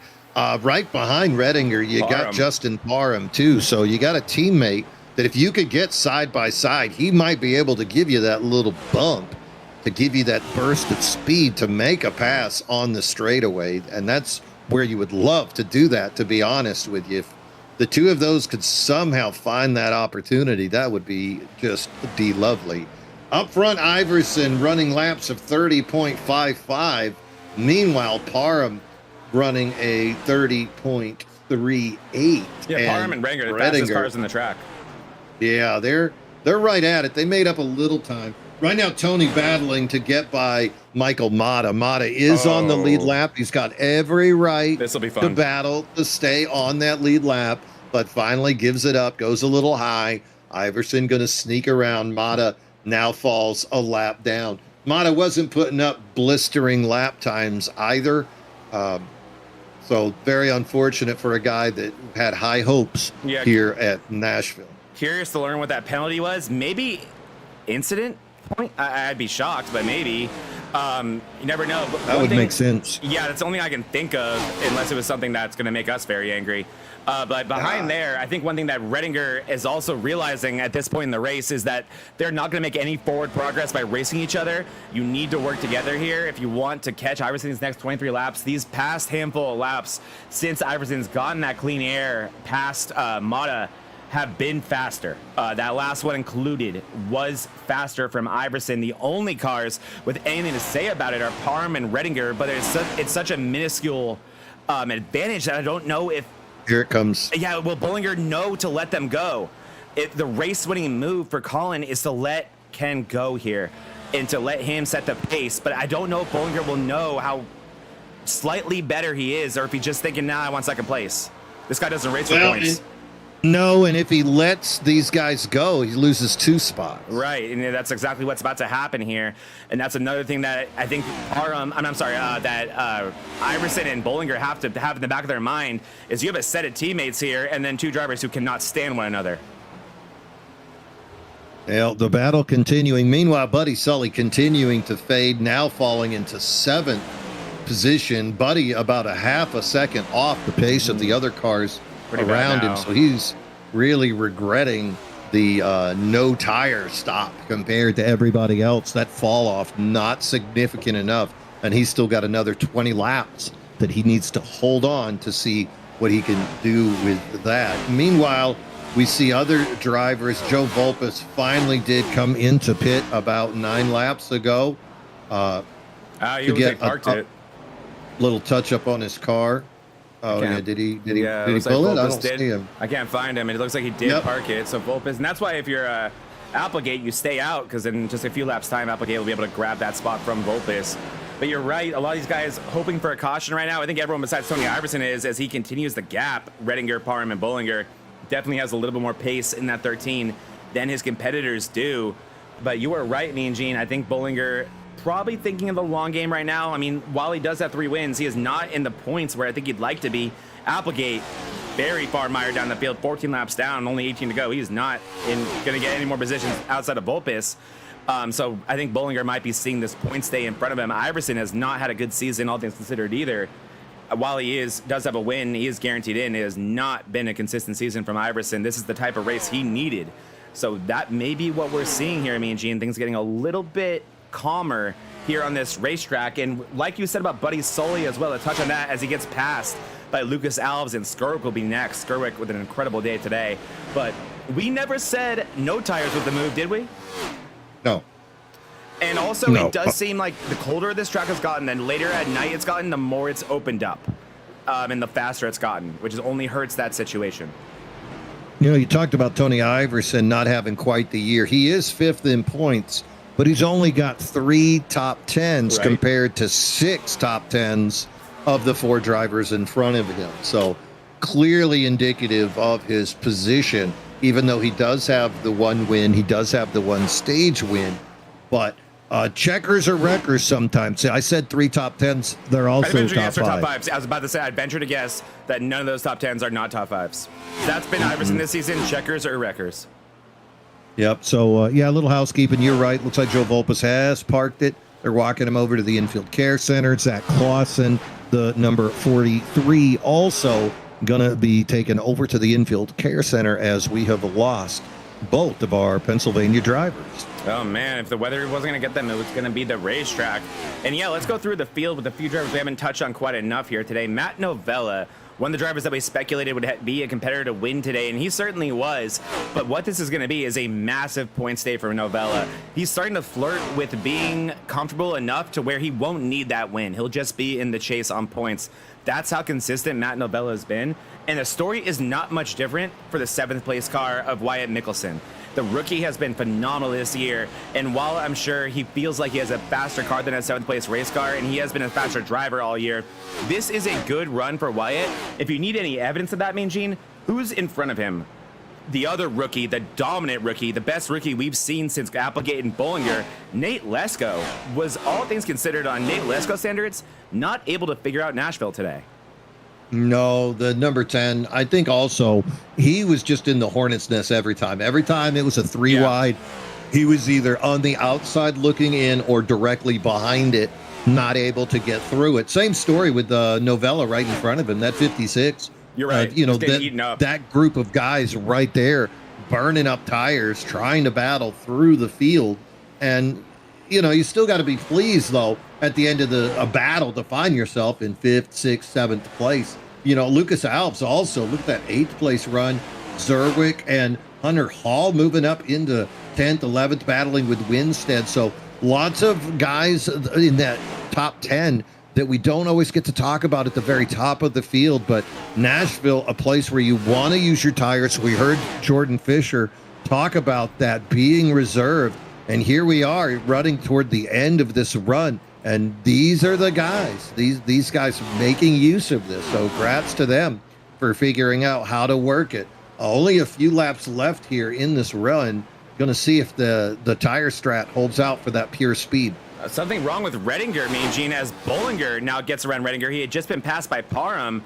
Redinger has fallen back to 4th place. I don't see anything on my data that would indicate something going wrong on track. I don't see any damage, but Redinger falling back in a hurry here. That is so uncharacteristic of the driver of the 42. But just a touch on Alves and Skirwick real quick. Alves running double duty. This dude's on his probably 500th lap of the night right now. So hats off to the driver of the 15 right here, the 115 over in the DDIRL ARCA League. Phenomenal job by Lucas Alves in both races, on his way to yet another top 10. Matthew Skirwick with an overdue, comfortable top 10 run so far today. The Daily Drivers Inc. driver has been showing so much improvement since rejoining this league after a year off, and this is the run that we've all been waiting for. We saw him be so good on a road course, but here we are in an oval, Skirwick showing what he can do. And then today's sponsor, Hunter Hall, we talked about him a couple minutes ago, about a half hour ago, saying that this guy, was him in the 27 of Winstead nearly come together there. That will be interesting for these next 9 laps, but Hunter Hall battling for that top 10 finish right now, and he's done this, Mean Gene, by not doing anything cute. He has just done the pit stops when everyone else did. He's had confidence in his driving ability, and he has earned a chance at a top 10 the right way, the hard way in this race.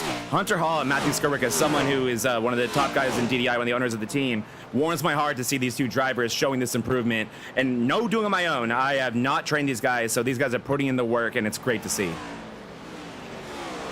Get that time behind the wheel, pick the right lead, and watch yourself progress.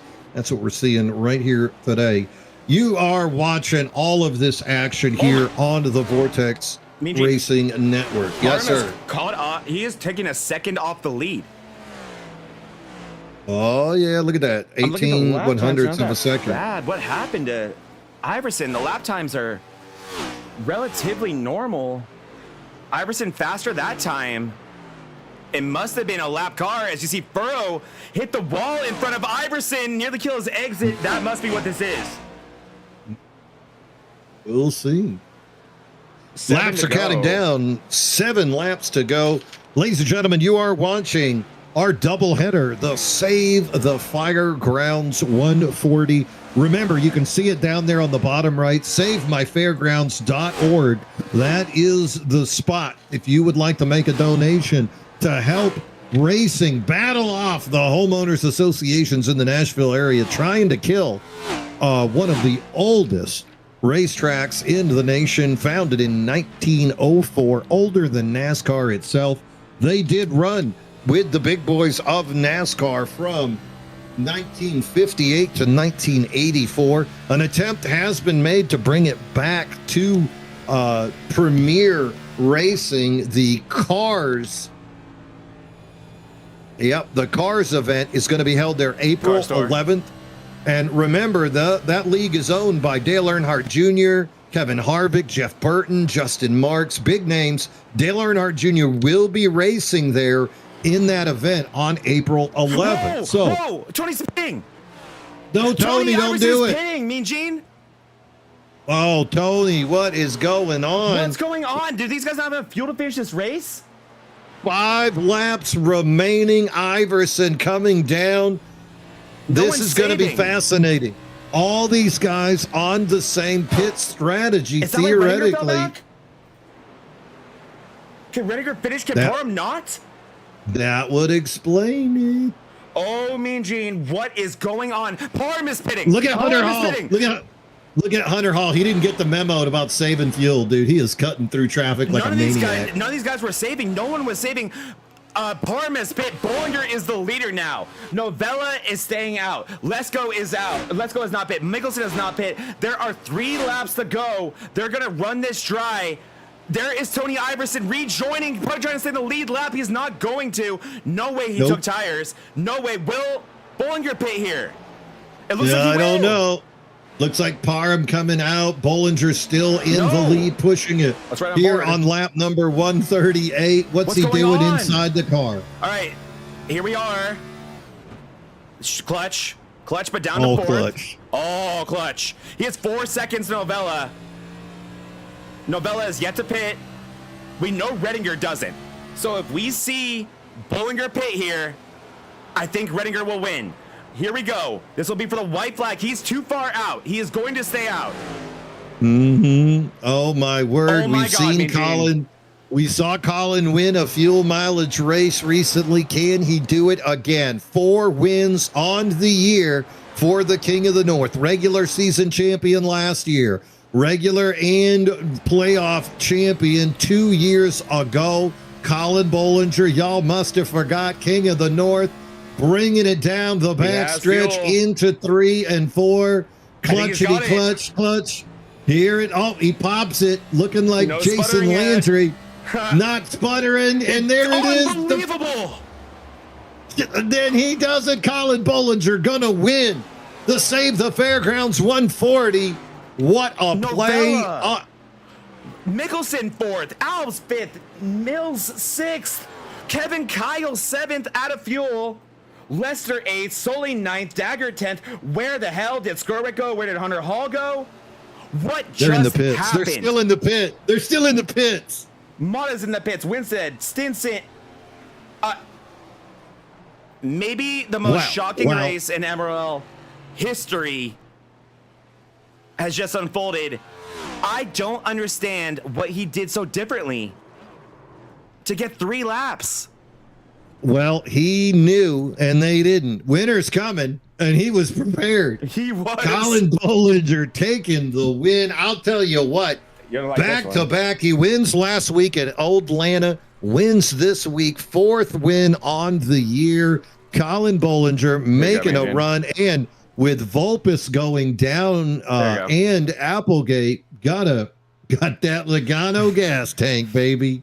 He does. He has that. Is he in a Chevy or is he in a Ford? Because it must be a Ford. He's in a Yoda. He's in a Yoda? Okay, so maybe they have even better gas tanks than the Fords do. That was beyond shocking, Mean Gene. That was not in the cards at the hell all. Like, no, you said he was going to catch him, and there it is. He did. Tony Iverson must be.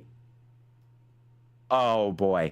No, he's sad in 16th. He beat Redinger though. He beat Redinger. He's got to be happy about that. Yeah, that's something. That's something. All right, so bring it up. Let's look at the final standings here. You're not going to believe these final standings. You're not going to believe these. We told a story, and that story did not come true. Yeah. All right, so Colin Bollinger with the win here today. Matt Novella back-to-back podiums, going to come home in second. Nate Lesko, the hot rookie, continuing his streak by another podium finish. Wyatt Mickelson, another rookie, sneaking up the charts. The number 51 finishes in 4th. Lucas Alves, best finish of the year. The number 15 Chevrolet comes home with the top 5. Nick Mills led early, won the stage. Back. Comes in at 6th spot. Kevin Kyle, I knew he was up to no good with the fuel early on. Comes home in 7th. Tom Lester finishing 8th. Jay Dargert, good job there by the 59. He was in danger of going a lap down. Just as he drew it up. Yeah, all on the playbook there. And Buddy Sully holds on for 10. Ryan Holler 11, Beverly 12, Lewis 13. Jeff Herman, I bet he did get some incident points this race. Nobody escapes this place. No. And Justin Parham rounds out the top 15. So Venom, got stuck with no gas. Yeah, Redinger. Okay, I'll finish this off. Yeah. So Parham finished up 15th, Iverson 16th. So Parham pits behind Iverson a lap later, and he gets him by 0.2 of a second. So believe it or not, that's actually a pretty decent margin there, Gene. So that's interesting. Hunter Hall, did everything right, ends up with a 17th top 10 driver today, and same goes for pretty much every name from this point on. Kenneth Redinger. Yeah. Okay, so when we saw him fall off hard or early in that run with about 10 to go, that was him saving fuel. That wasn't enough. What the hell is inside that 53, Mean Gene? But Kenneth Redinger runs out of fuel. He ends up a lap down. Same goes for Michael Mata. Unbelievable what we're looking at right now. Zach Winstead winds up 21st. Jay Stinson Winstead 20th. Jay Stinson 21st. And that's the first car 2 laps down. Skurwick clearly runs out of fuel on track.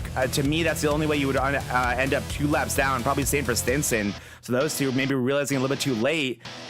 Craig Schroeder, another guy, finally had the right number. No good luck with that. He ends up 4 laps down, did not deserve that.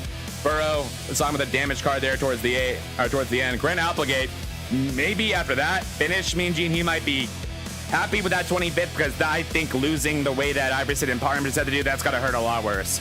But Grant Applegate's going to lead a lot of laps, and he's going to wind up 25th. Joseph Volpis, he FAFO'd, and he finished in 26th. And then Zach Clausen farmed his way to a 27th place finish here today. And I think besides Brandon Guerin, some connection issues, hoping everything is okay where you are, Brandon, and nobody cares about Jerry Rose. We weren't even going to pay attention to that one. But oh my God, Mean Gene, my jaw is on the floor and I'm not able to pick it up. Well, that's what happens when you go racing at the Super Speedway here in Nashville. Congratulations to Colin Bollinger. That's going to wrap up our race segment of the broadcast, but it's not over. Wait, there's more. We're going to bring you the post-race show. Post-race show brought to you by the Highside Hustlers. Thank you, Tony Iverson, for your support as we are about to head over to that postseason show. Remember, folks, this is the Save the Fairgrounds 140. You can see there on the bottom right, savemyfairgrounds.org. Go check them out, get a little more information.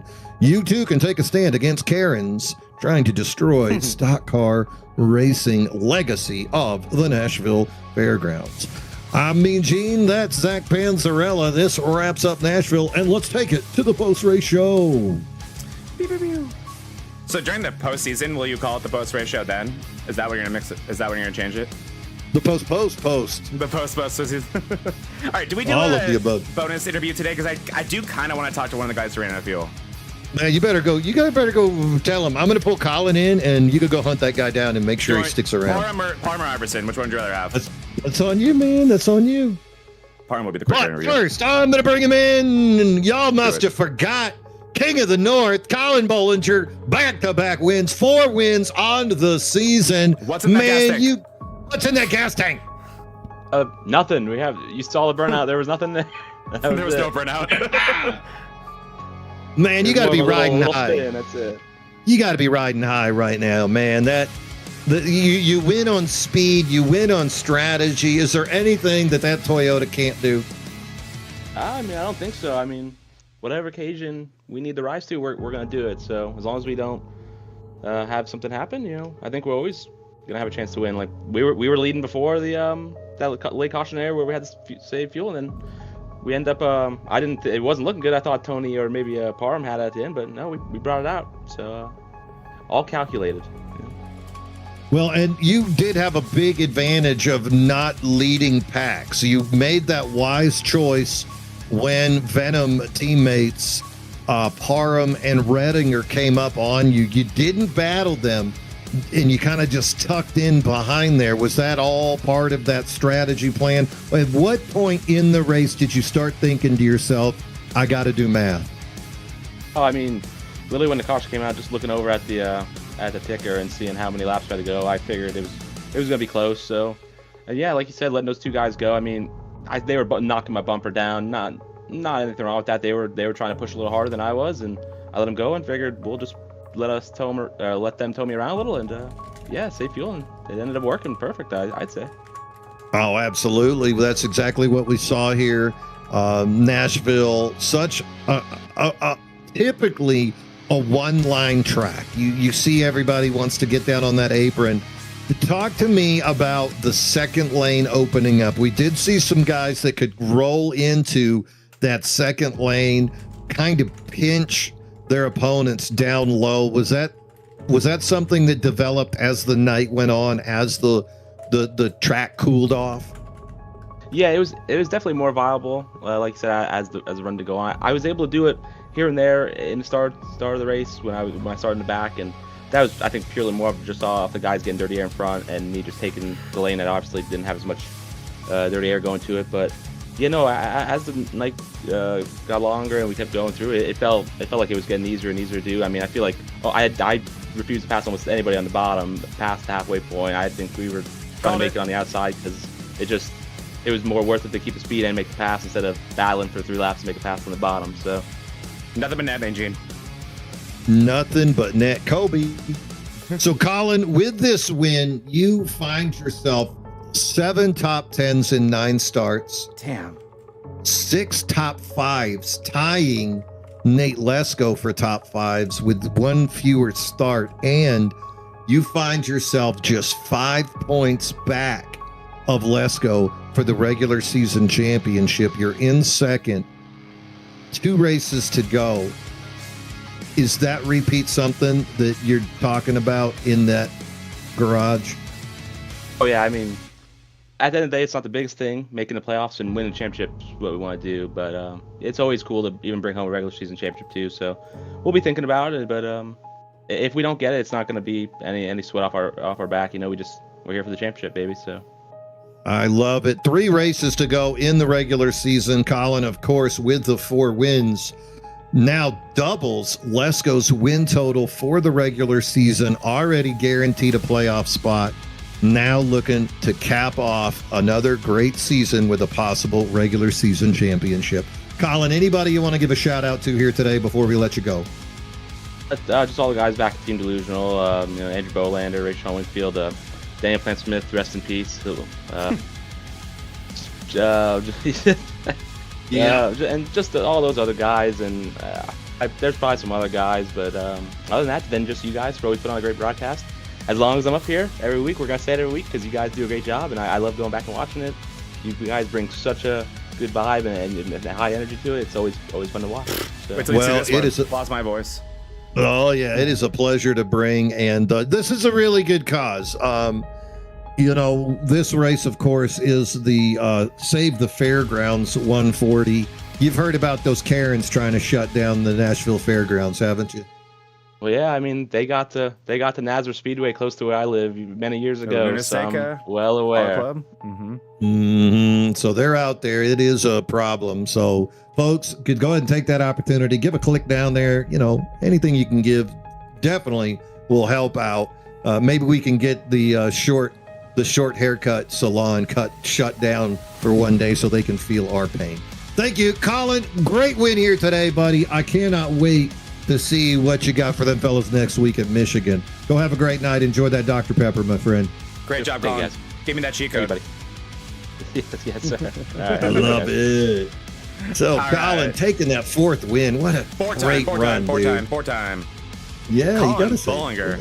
What a thriller, me and Gene. And we got to talk to the other side of this, and one of the guys nice enough to talk to us. We're going to bring Justin Parham in, and I'll ask him the nice questions. I'm just curious. Let's find out. Here we go. We're going to bring Justin Parham in. Justin, we got you, my friend? Yeah, I got you. All right, man. I appreciate you joining us because I'm sure that one had to have been frustrating. We up in the booth had zero idea, none whatsoever, that this was a fuel race.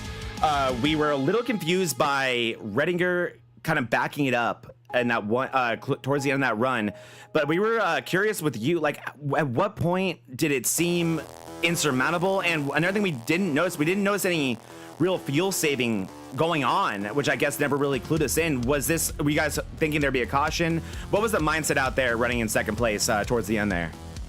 I knew when we went back green for that last stint that was about, I think I was 4.5 laps short. I made my bed. I was hoping for a caution, and I just ran it. And yeah. Of course, it never came out. I could have backed it off, and I know I could have because other people did and was able to make it. But generally, I'm not the best when it comes to saving fuel, so I just made my bed and was hoping for a caution. See, it's a shame, me and Gene, because if I was in this race, I would have maybe saved fuel, and then he would have gotten the caution. Because I'm just like you, Barham. Whatever strategy I'm doing, I'm not going to get the caution I need. But yeah, I completely understand. That's the way it always is. Damned if you do, damned if you don't. Exactly. And that's the way you got to be, though. You got to be the way you were, where I'm not going to save that fuel. I'm going to go all out and go for that win. You can't be halfway. And I commend you for doing that. Did it feel doable to save those 4 laps? Like, were you surprised that other drivers were able to do it? Like drivers like Bollinger who were around you? Or was that type of thing that you regretted? Or was it just one of those things like that just didn't work out? Well, it's like anything. When you make the wrong decision, you you regret it. It's like Kenneth, he started, I think, saving fuel right after I passed him. I think he's when he started saving fuel, and I think he ended up a half a lap short. So, and we was already deep into that run, so apparently it was easily doable. But Right. I just never went to it. I'm always that way too, to where even like when I see 4 laps, I'm like, I can't do that. So I always just end up, that's how I sleep at night after when it doesn't work out for me, like it never does. But I'm always like, I don't think I could have saved that anyway. I don't know how Colin did that. But I mean, one thing that we were also gushing about today was just how dominant Venom has been around every single series you guys have been competing in lately. You guys have been a dominant force on Wednesdays. You are always one on Fridays. And now you bring Redinger in for a part-time appearance on Mondays, and Venom already looking like the team to beat. And then you add Redinger to a mix, even a league like this, and it just comes off as unfair. So just talk I'd love to know about, I mean, Venom always been such a strong team, but this year especially, you guys have felt like such a unit. It feels like it's all come together. You guys are, I think, objectively the best team among these leagues right now. What's it been like with that team this year? It just seems like everybody's just clicking on all cylinders. We try to work together, give each other a little bit of draft, even at these 1.5 miles, pull back down to give somebody a little bit of draft to get around somebody. We just try to work together, and everybody just seems to be clicking. Everybody's been having pretty good long run speed. Right now, everything's just going pretty good. It's going real good. I'm jealous of you guys right now. I'm used to being like Venom, but right now you guys are the force to be reckoned with, and today was no exception. That's what it takes normally to beat you guys, is some tomfoolery like that, but an amazing appearance nonetheless. Thank you so much for joining us in the booth, man, because I know that had to have been a frustrating one. And if it makes you feel any better, the one thing that was consistent between these two Nashville races on this doubleheader is both of them ended in heartbreaking fashion for a lot of the faster cars. So hopefully that makes you feel a little bit better. Any shout outs you want to give before we let you out of here? And again, thanks again, Justin. Just the league for putting all this on.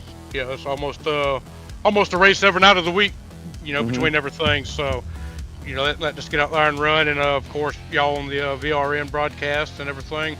It's always fun to go back and watch. Y'all do a great job on these broadcasts. Well, thank you so much, man, and we will see you on Wednesday to put on yet another show. Great job over there so far. You have been a dominant force over there. Can't wait to see what you do this week. Thank you. Well, that answered a few questions there, me and Gene, and that's what I felt like it kind of had to be. It was one of those situations where it's like you said, damned if you don't, but the one thing you can't do is be non-committal about your strategy. So good on him. Yeah. I mean, you make your bed, you lie in it, and then, there's no crying in motorsports. You just, you ride it out, and sometimes it works, sometimes it doesn't. And sometimes you can't anticipate for the Joey Logano fuel line. Now, here's the guy that did make it to the end. I'm going to pull down. No shocker there. This guy made it to the end. Let's see if I can get him. No, can't quite make it. Oh, it's just longer than I thought.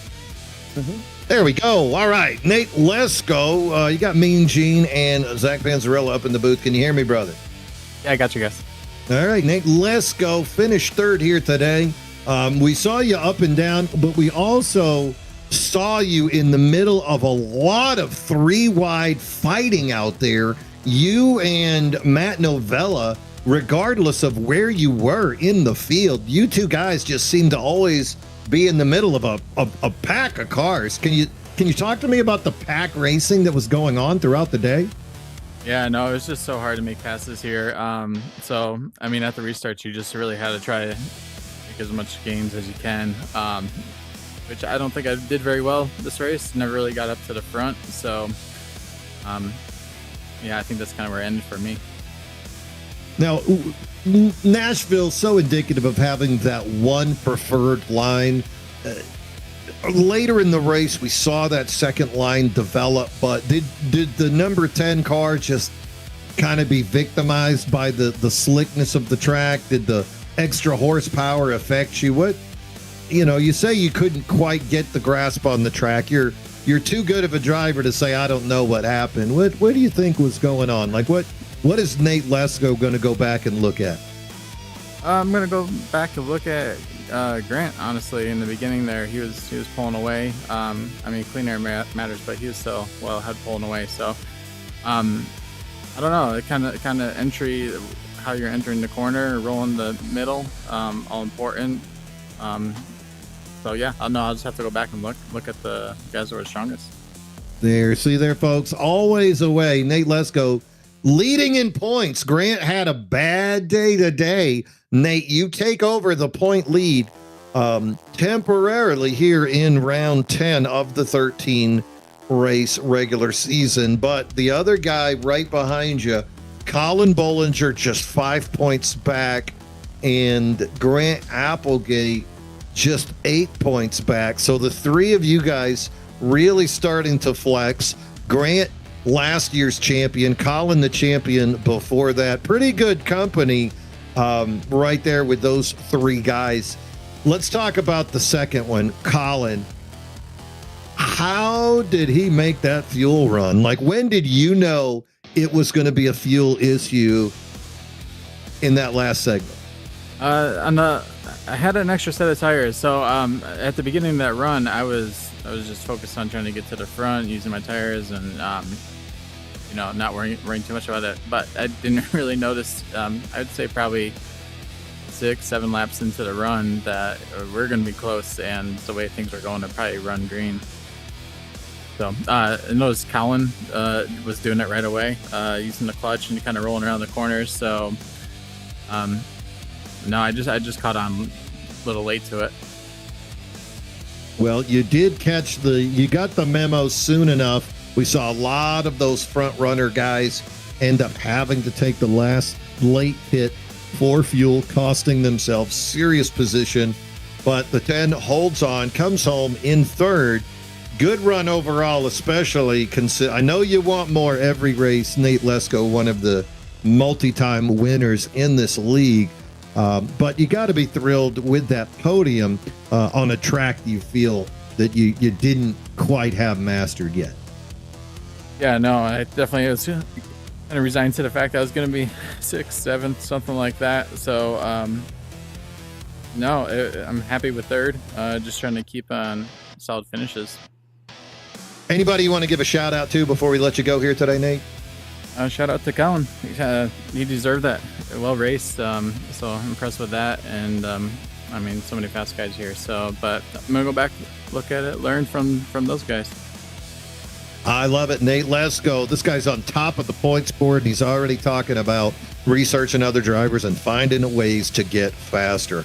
Nate, good run today, my friend. Congrats on taking over the regular season points championship total. Can't wait to see what you do next week at Michigan, my friend. Have a great night. Good job, Nate. Thank you. And that's how you become a champion in this league and any situation is you finish third and you're the first. You're already talking about, man, how did this guy do this? How did that guy do that? You're going to go nitpick yourself. Are you getting real Grant Applegate vibes from him from last year? I don't know. They're definitely a different interview. Oh yeah, I mean like as in a driver, not a person. Because at this point in the year last year, we were waiting for Applegate to get his first win. We knew he'd be a championship contender. I mean, Lesko has gotten his first win. But it was, I think we're like waiting for Lesko to become, I think, an Iverson Bollinger type person where it's week in, week out, where today, granted, third place, great finish. He didn't back into it. He had to be up there, but he was, let's be realistic, about a 7th or 8th place car today. Nate Lesko, I feel like if he figures that out in the postseason, I think we could see a Grant Applegate 2.0, another rookie coming out of nowhere. I mean, somewhat out of nowhere and dominating this league. And I think what it also adds to that, Mean Gene, is just the contention that Iverson, Bollinger, and all those guys have for one another that doesn't exist with Lesko yet. Not yet, at least. And so I think they're not, the one, they don't really know how to race him quite yet, and they don't have any feelings about him quite yet. And we saw Applegate kind of be able to use that to his advantage to get that championship last year. Lesko feels like one of those guys that's going to be in that Final Four, and boy, if you let him there, good luck. Well, I'll tell you what, Iverson and Colin, they definitely race each other a certain way. But if you look at Applegate's win, it was at the expense of the rear bumper, the quarter, and the door of Lesko. And if you look at Lesko's win, it was with contact of Applegate's bumper and door and quarter. So even though Colin and Tony don't have an opinion, I would imagine Applegate has an opinion of Lesko. So it's really fun to see, double rivalry almost, because these four guys, fast as hell. Tony Iverson at this point is the veteran of the four with his, the extra playoff Final Four appearance. But he is the one on the outside looking in. No and you see that with the work that he's putting in that Fish Speed Breaks Discord with Jordan, using the Ghost, trying to get faster and faster. But you still have to do it on the track. And even though Tony is a kinder, gentler Tony than what you saw a few seasons ago, everybody is subject to the little red devil popping up on your shoulder. Mm-hmm. It still happens.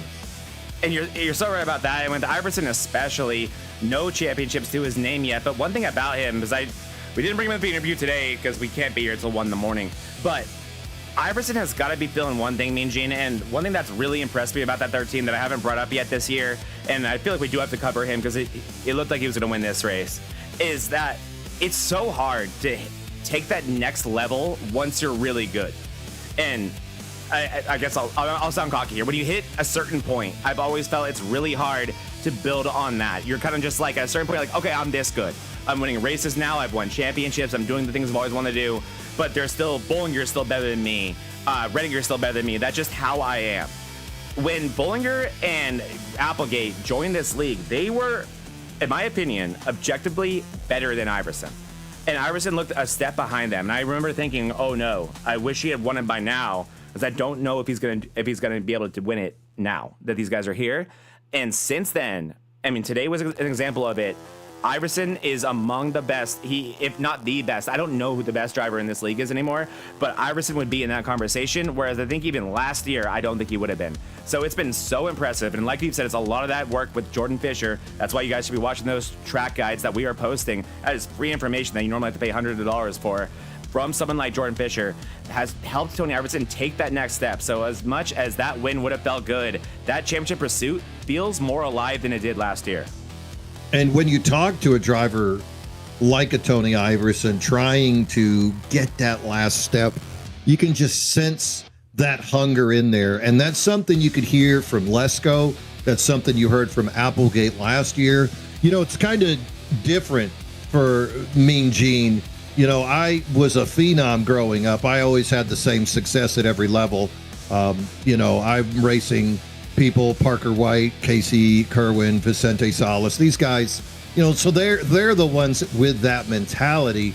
And I've heard it from them as well. So to see it in our league, you just know that you're in such a healthy spot, and the respect still shown by the drivers to not just maliciously destroy somebody. Such good racing. And it just makes for a great broadcast. I do regret not getting to climb the ladder, winning from birth. So difficult, but it is. I mean, it's a bad thing for all of us to be amazing from birth, to piss excellence from the day we're born. Yeah, but it's okay. I get boycotted from leagues, but what do you get? Poor Matt Novella, Mean Gene. Poor Matt Novella. Is he still waiting? He's still waiting. What a good sport. This guy is like, we're so lucky he's like the nicest guy ever. I got him. All right. Oh, you pulled him out. Where did we put him? God, we put him in race control. Now he's in charge of the race. You want to do it or you want me to do it? You got him. Okay, I got it. Oh, you got Matt. We got you, my man. Yes, sir. He's disoriented. He's disoriented. Like, oh my God, I was in race control. Punxsutawney Phil. I'm in second place now. Matty boy. Oh my gosh. Sorry for making you wait so long. Thank you for your patience.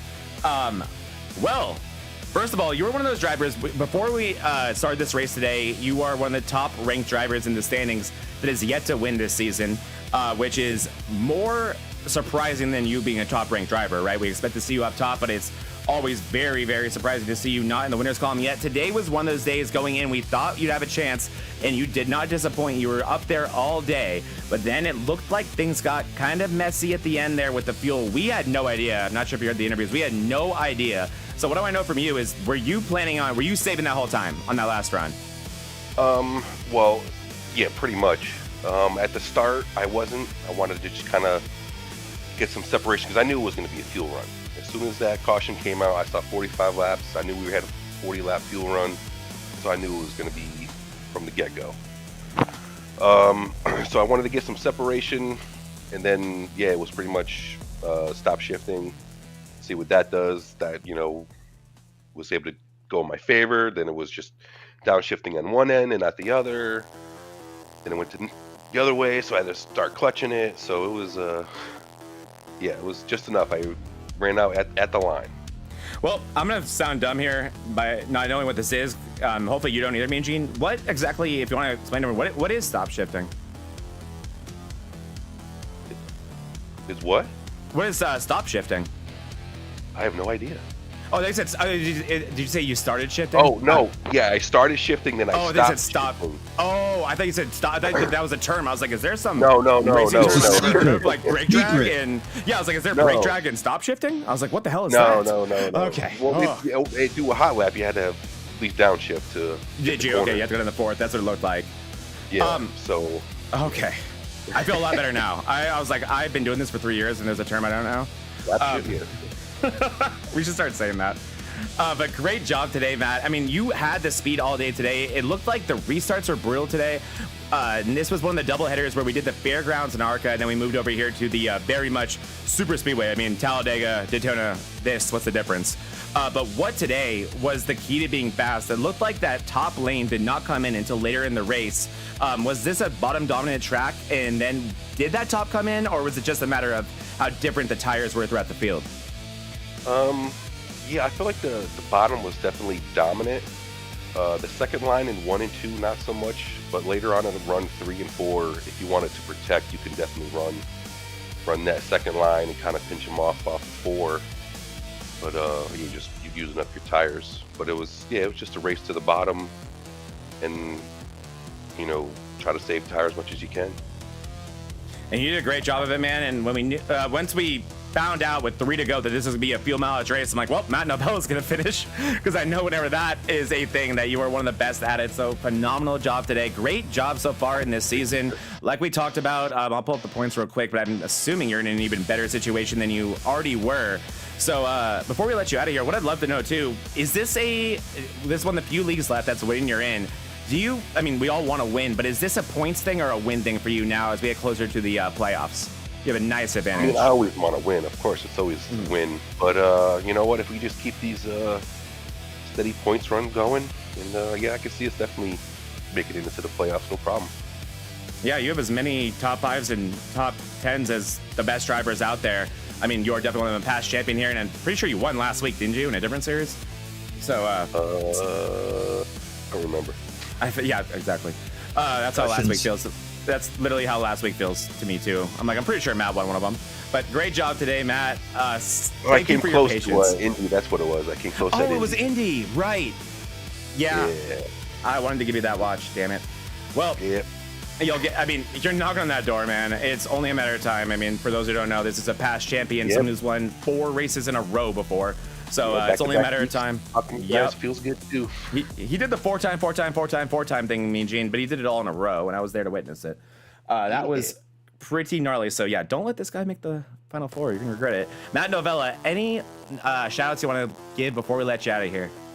The wife and kids, everybody in the MRL crew, and you guys up in the booth do a good job. And keep it up. We do our best, my friend. Thank you for joining us, and again, thank you for your patience, man. Great job today. Yes, sir. Thank you, guys. Back-to-back podiums. This guy's starting to hit his stride right now. He's getting the best races.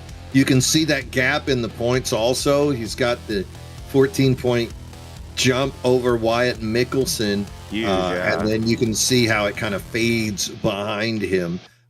Still close to Nick Mills and Tony Iverson, but Novella really in that position of let me finish the season with a couple more top 10s. I'm into the playoffs, and then can make that strong run. But as you heard from the 56, if he is in it at the end, he's gonna go. And look at that gap to 12, 60 points. Yeah, and it gets pretty wild right there. And look right afterwards, Holler. You got Stinson, Holler, and Lewis all together. Mata.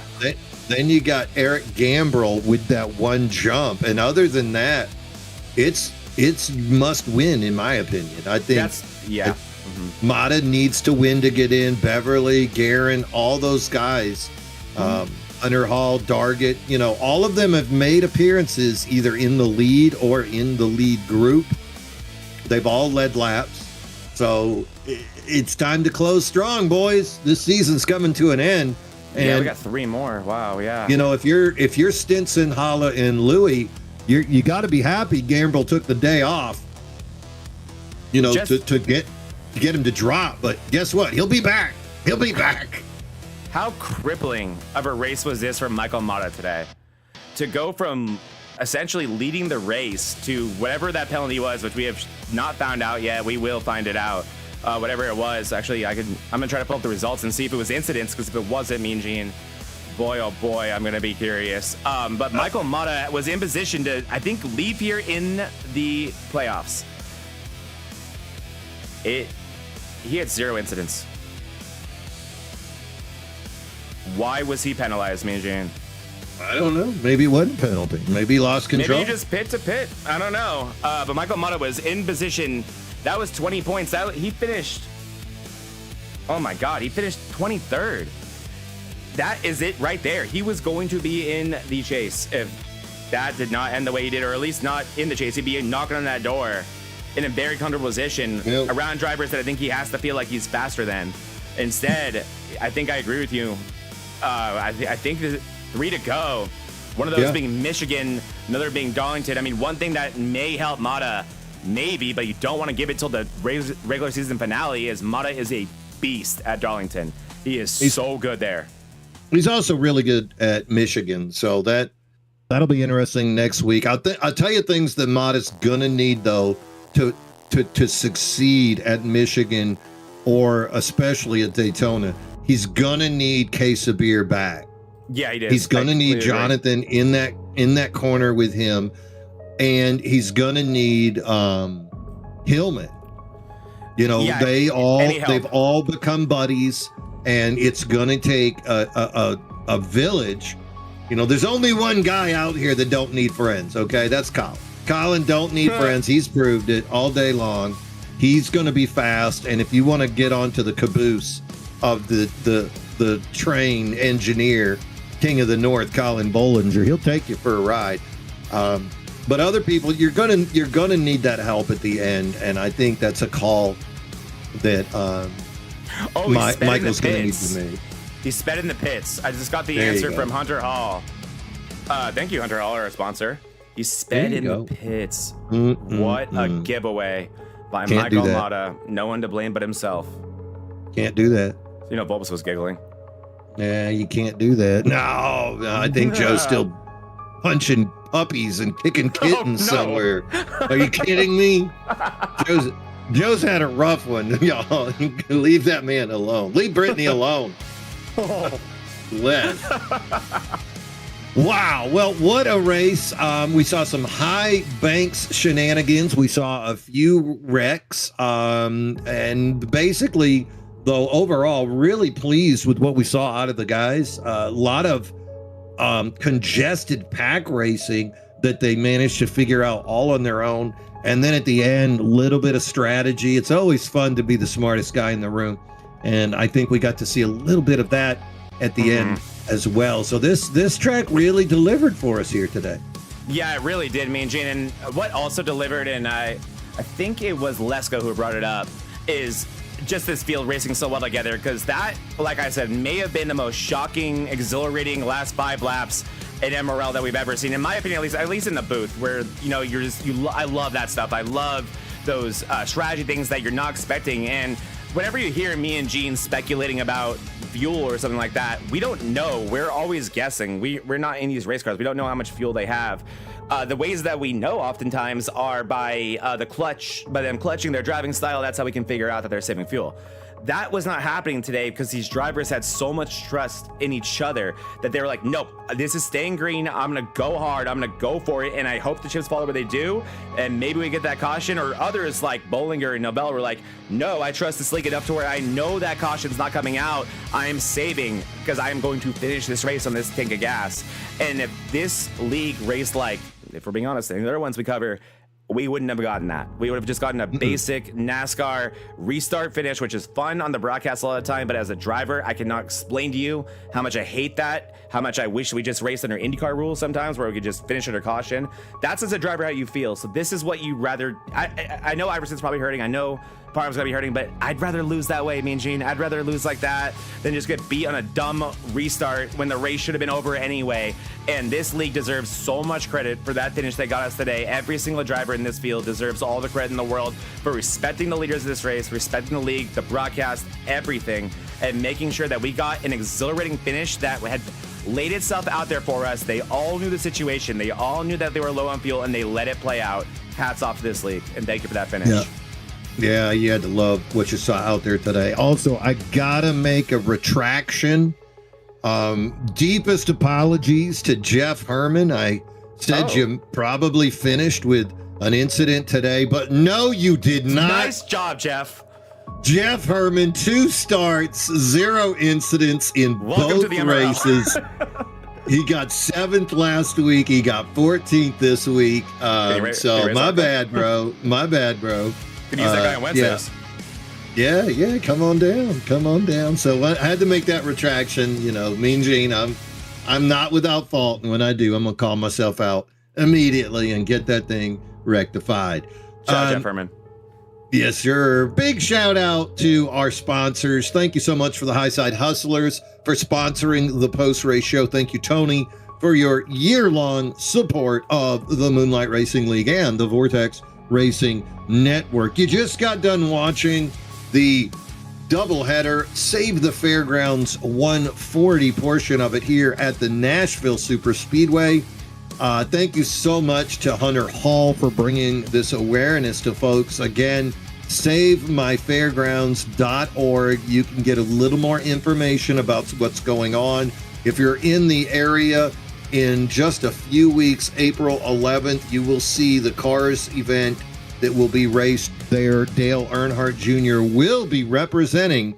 He'll be racing. Yeah. So if you're in that area, go check it out. You're going to get to see some fun racing there, and you'll get to see Junior back on the track. Also, big shout out to Jordan Fisher, Fish Speed Brakes, for what they do for the league as well. Year-long support from Fish Speed Brakes, and now bringing us the track guides. They brought you the track guide for Nashville, and now gonna drop it later this week, a track guide for Michigan. So you're gonna want to be on the ball. Check it out right here on the Vortex Racing Network. He was right. Go to videos. Oh, he knew what was up, didn't he? Nailed he knew it. what was up. He nailed it. If you would just listen to him, top 5. Yeah, you'd have been in the top 5 too. Or you'd have run out of gas and been like, damn it, I was so close. I was fast. So Dang close. it, Jordan. Yeah, well, you remember Atlanta in the Bonfire Race League just 2 weeks ago. He had Evan Fisher and Jerry Rose both in the top 5, and they both ran out of gas. So maybe he can't prevent stupidity. He cannot prevent stupidity, but he can get your lap times good. But you know, if you choose not to pit when he's telling you to pit, that's on you. So thank you to the Fish Speed Brakes, Sim and Destroy Racing Company. Thank you, Kevin Kyle. Year-long support of the pole position. Brought to you by Sim and Destroy Racing Company, backing racers who earn it every lap. We saw that today. Great finish from Kevin Kyle, coming home in 7th place today. And we also saw factory driver Zach Winstead had to pit late, but was running in the top 10 up until that moment. So Sim and Destroy, some great merchandise. You want to check them out. My personal favorite shirt is the Goldie, with that repping that gold grill. Then you got KK Woodscapes. Again, Kevin, thank you for your support here. KK Woodscapes providing trophies across the entire umbrella of the Vortex Racing Network leagues and donating the championship trophy for season 6 here this season. all that wood, hand-picked, handcrafted, laser printed, stained, and inked just for you, mailed to your front door. AK Woodscapes, that is something to remember. And again, Highside Hustlers, thank you, Tony, for bringing the heat on the track and bringing the dough off, keeping it real. You got the VRN broadcast family right here. We just talked about it. You just watched our doubleheader. Thank you so much to Smokin' Joe and Snake for bringing us that DDI ARCA series. That is the dynamic duo of broadcasting. Then you got the Monday Night Mayhem, which you just watched with the alternate universe dynamic duo of Mean Gene and Zach Panzarella. Brought you that action doubleheader from Nashville. Tomorrow night, we're going to be with the Dennis Bucket Big Truck and Tuesday Series. Playoffs start tomorrow. I'm sorry, we're off for a week. We're off tomorrow, right? Yeah. Yeah, you got to think about it. You got to think about it for a whole week. So those guys get an extra week of practice. Wednesday, we're going to have the trucks rocking once again. MRL DDI Moonlight Truck Series. Zach, where are we going to be Wednesday? Special race coming up this Wednesday, the DDI 365, a crown jewel race in the DDRL and Moonlight Truck Series on Wednesdays. That's the longest race of the season. 365 kilometers around the Brickyard, a very mentally and physically taxing race. These drivers are going to have to go through on Wednesday, and also a race that pays out double bonus points. So really, really big points implications on the line on Wednesday. So definitely a cannot miss race, as those guys are about halfway through their season after they finish this one here at Indy. But this is one of the few crown jewel races, all of which are in the regular season. And personally, this is the biggest race from DDIRL that we brought over. So very excited about this one, and hope it's a great show. And again, it's a long one, so enjoy it all, guys. Yeah, great series. You want to check that out. All-star drivers from all of the series that we cover here on the Vortex Racing Network. Bringing in a new family member, the Quantum Contender Series, starting up very, very soon. That is the Next Gen Cup Series. You can still reach out to Cody Dorsey, Kevin Kyle about application to get into that league. Still taking applicants. So if you were looking to get into a Next Gen League with a live broadcast brought to you by Kevin Kyle right here on VRN, you're going to want to reach out, get in touch with Kevin Kyle, or Cody Dorsey. Get involved in that. And it all wraps up back to Sunday, the Bonfire Racing League Premier Cup Series. Those boys will be racing at Darlington this next Sunday. You're going to want to check out that action on Sunday. Lots of racing. Best way to get involved, make sure you're subscribed. You're watching it, you know you like it, you know you want more. Click on subscribe if you haven't done so before.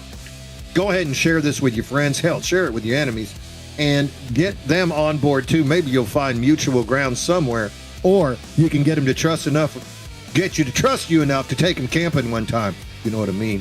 Go ahead and hit like and share. Oh my word, it's getting late out there. Zach, final thoughts before we head out. Yeah, I could not agree more. Me and Gene already said about the camping. Yep.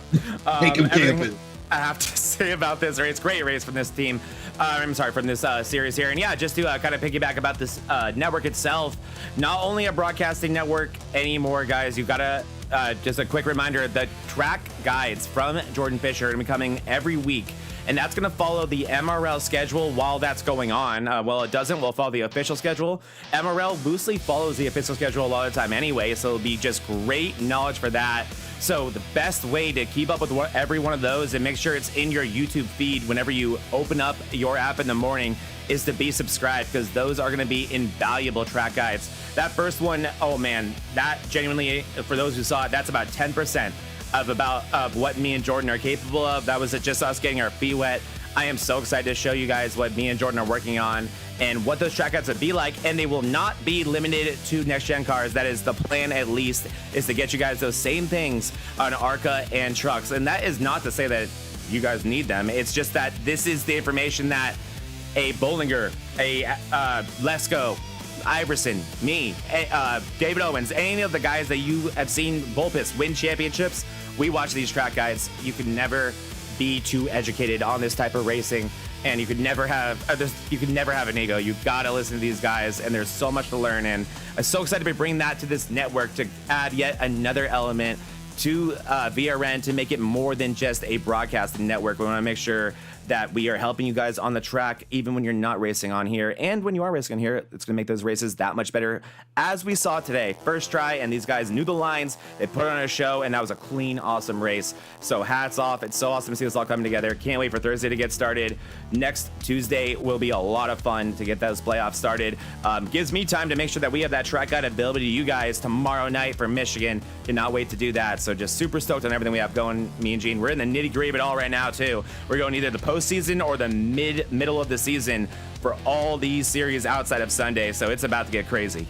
Oh yeah, all the marbles on the line. You got to love the high stakes and the high risk involved in racing, and you can catch it all right here on the Vortex Racing Network. With that expansion into those track guides, Zach, it's more than, like you said, more than just a live network, which I think we excel bringing you all of that activity, but growing into a larger community. And that being said, I cannot make an official announcement as of yet, but in the works with other large iRacing communities, so perhaps partnerships on the horizon that would benefit everybody involved. Zach, I'll talk to you off the air about that, because I can't wait. Yeah, buddy, things are moving and shaking behind the scenes every night when we get done with the broadcast and during the next day.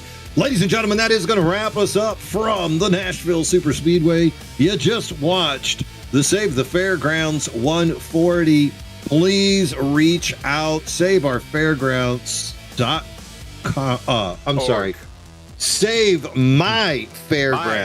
Yes. .org. Give them a little bit of love. They're going to need it to fight the Karens, because, boy, Karens come at you in an army.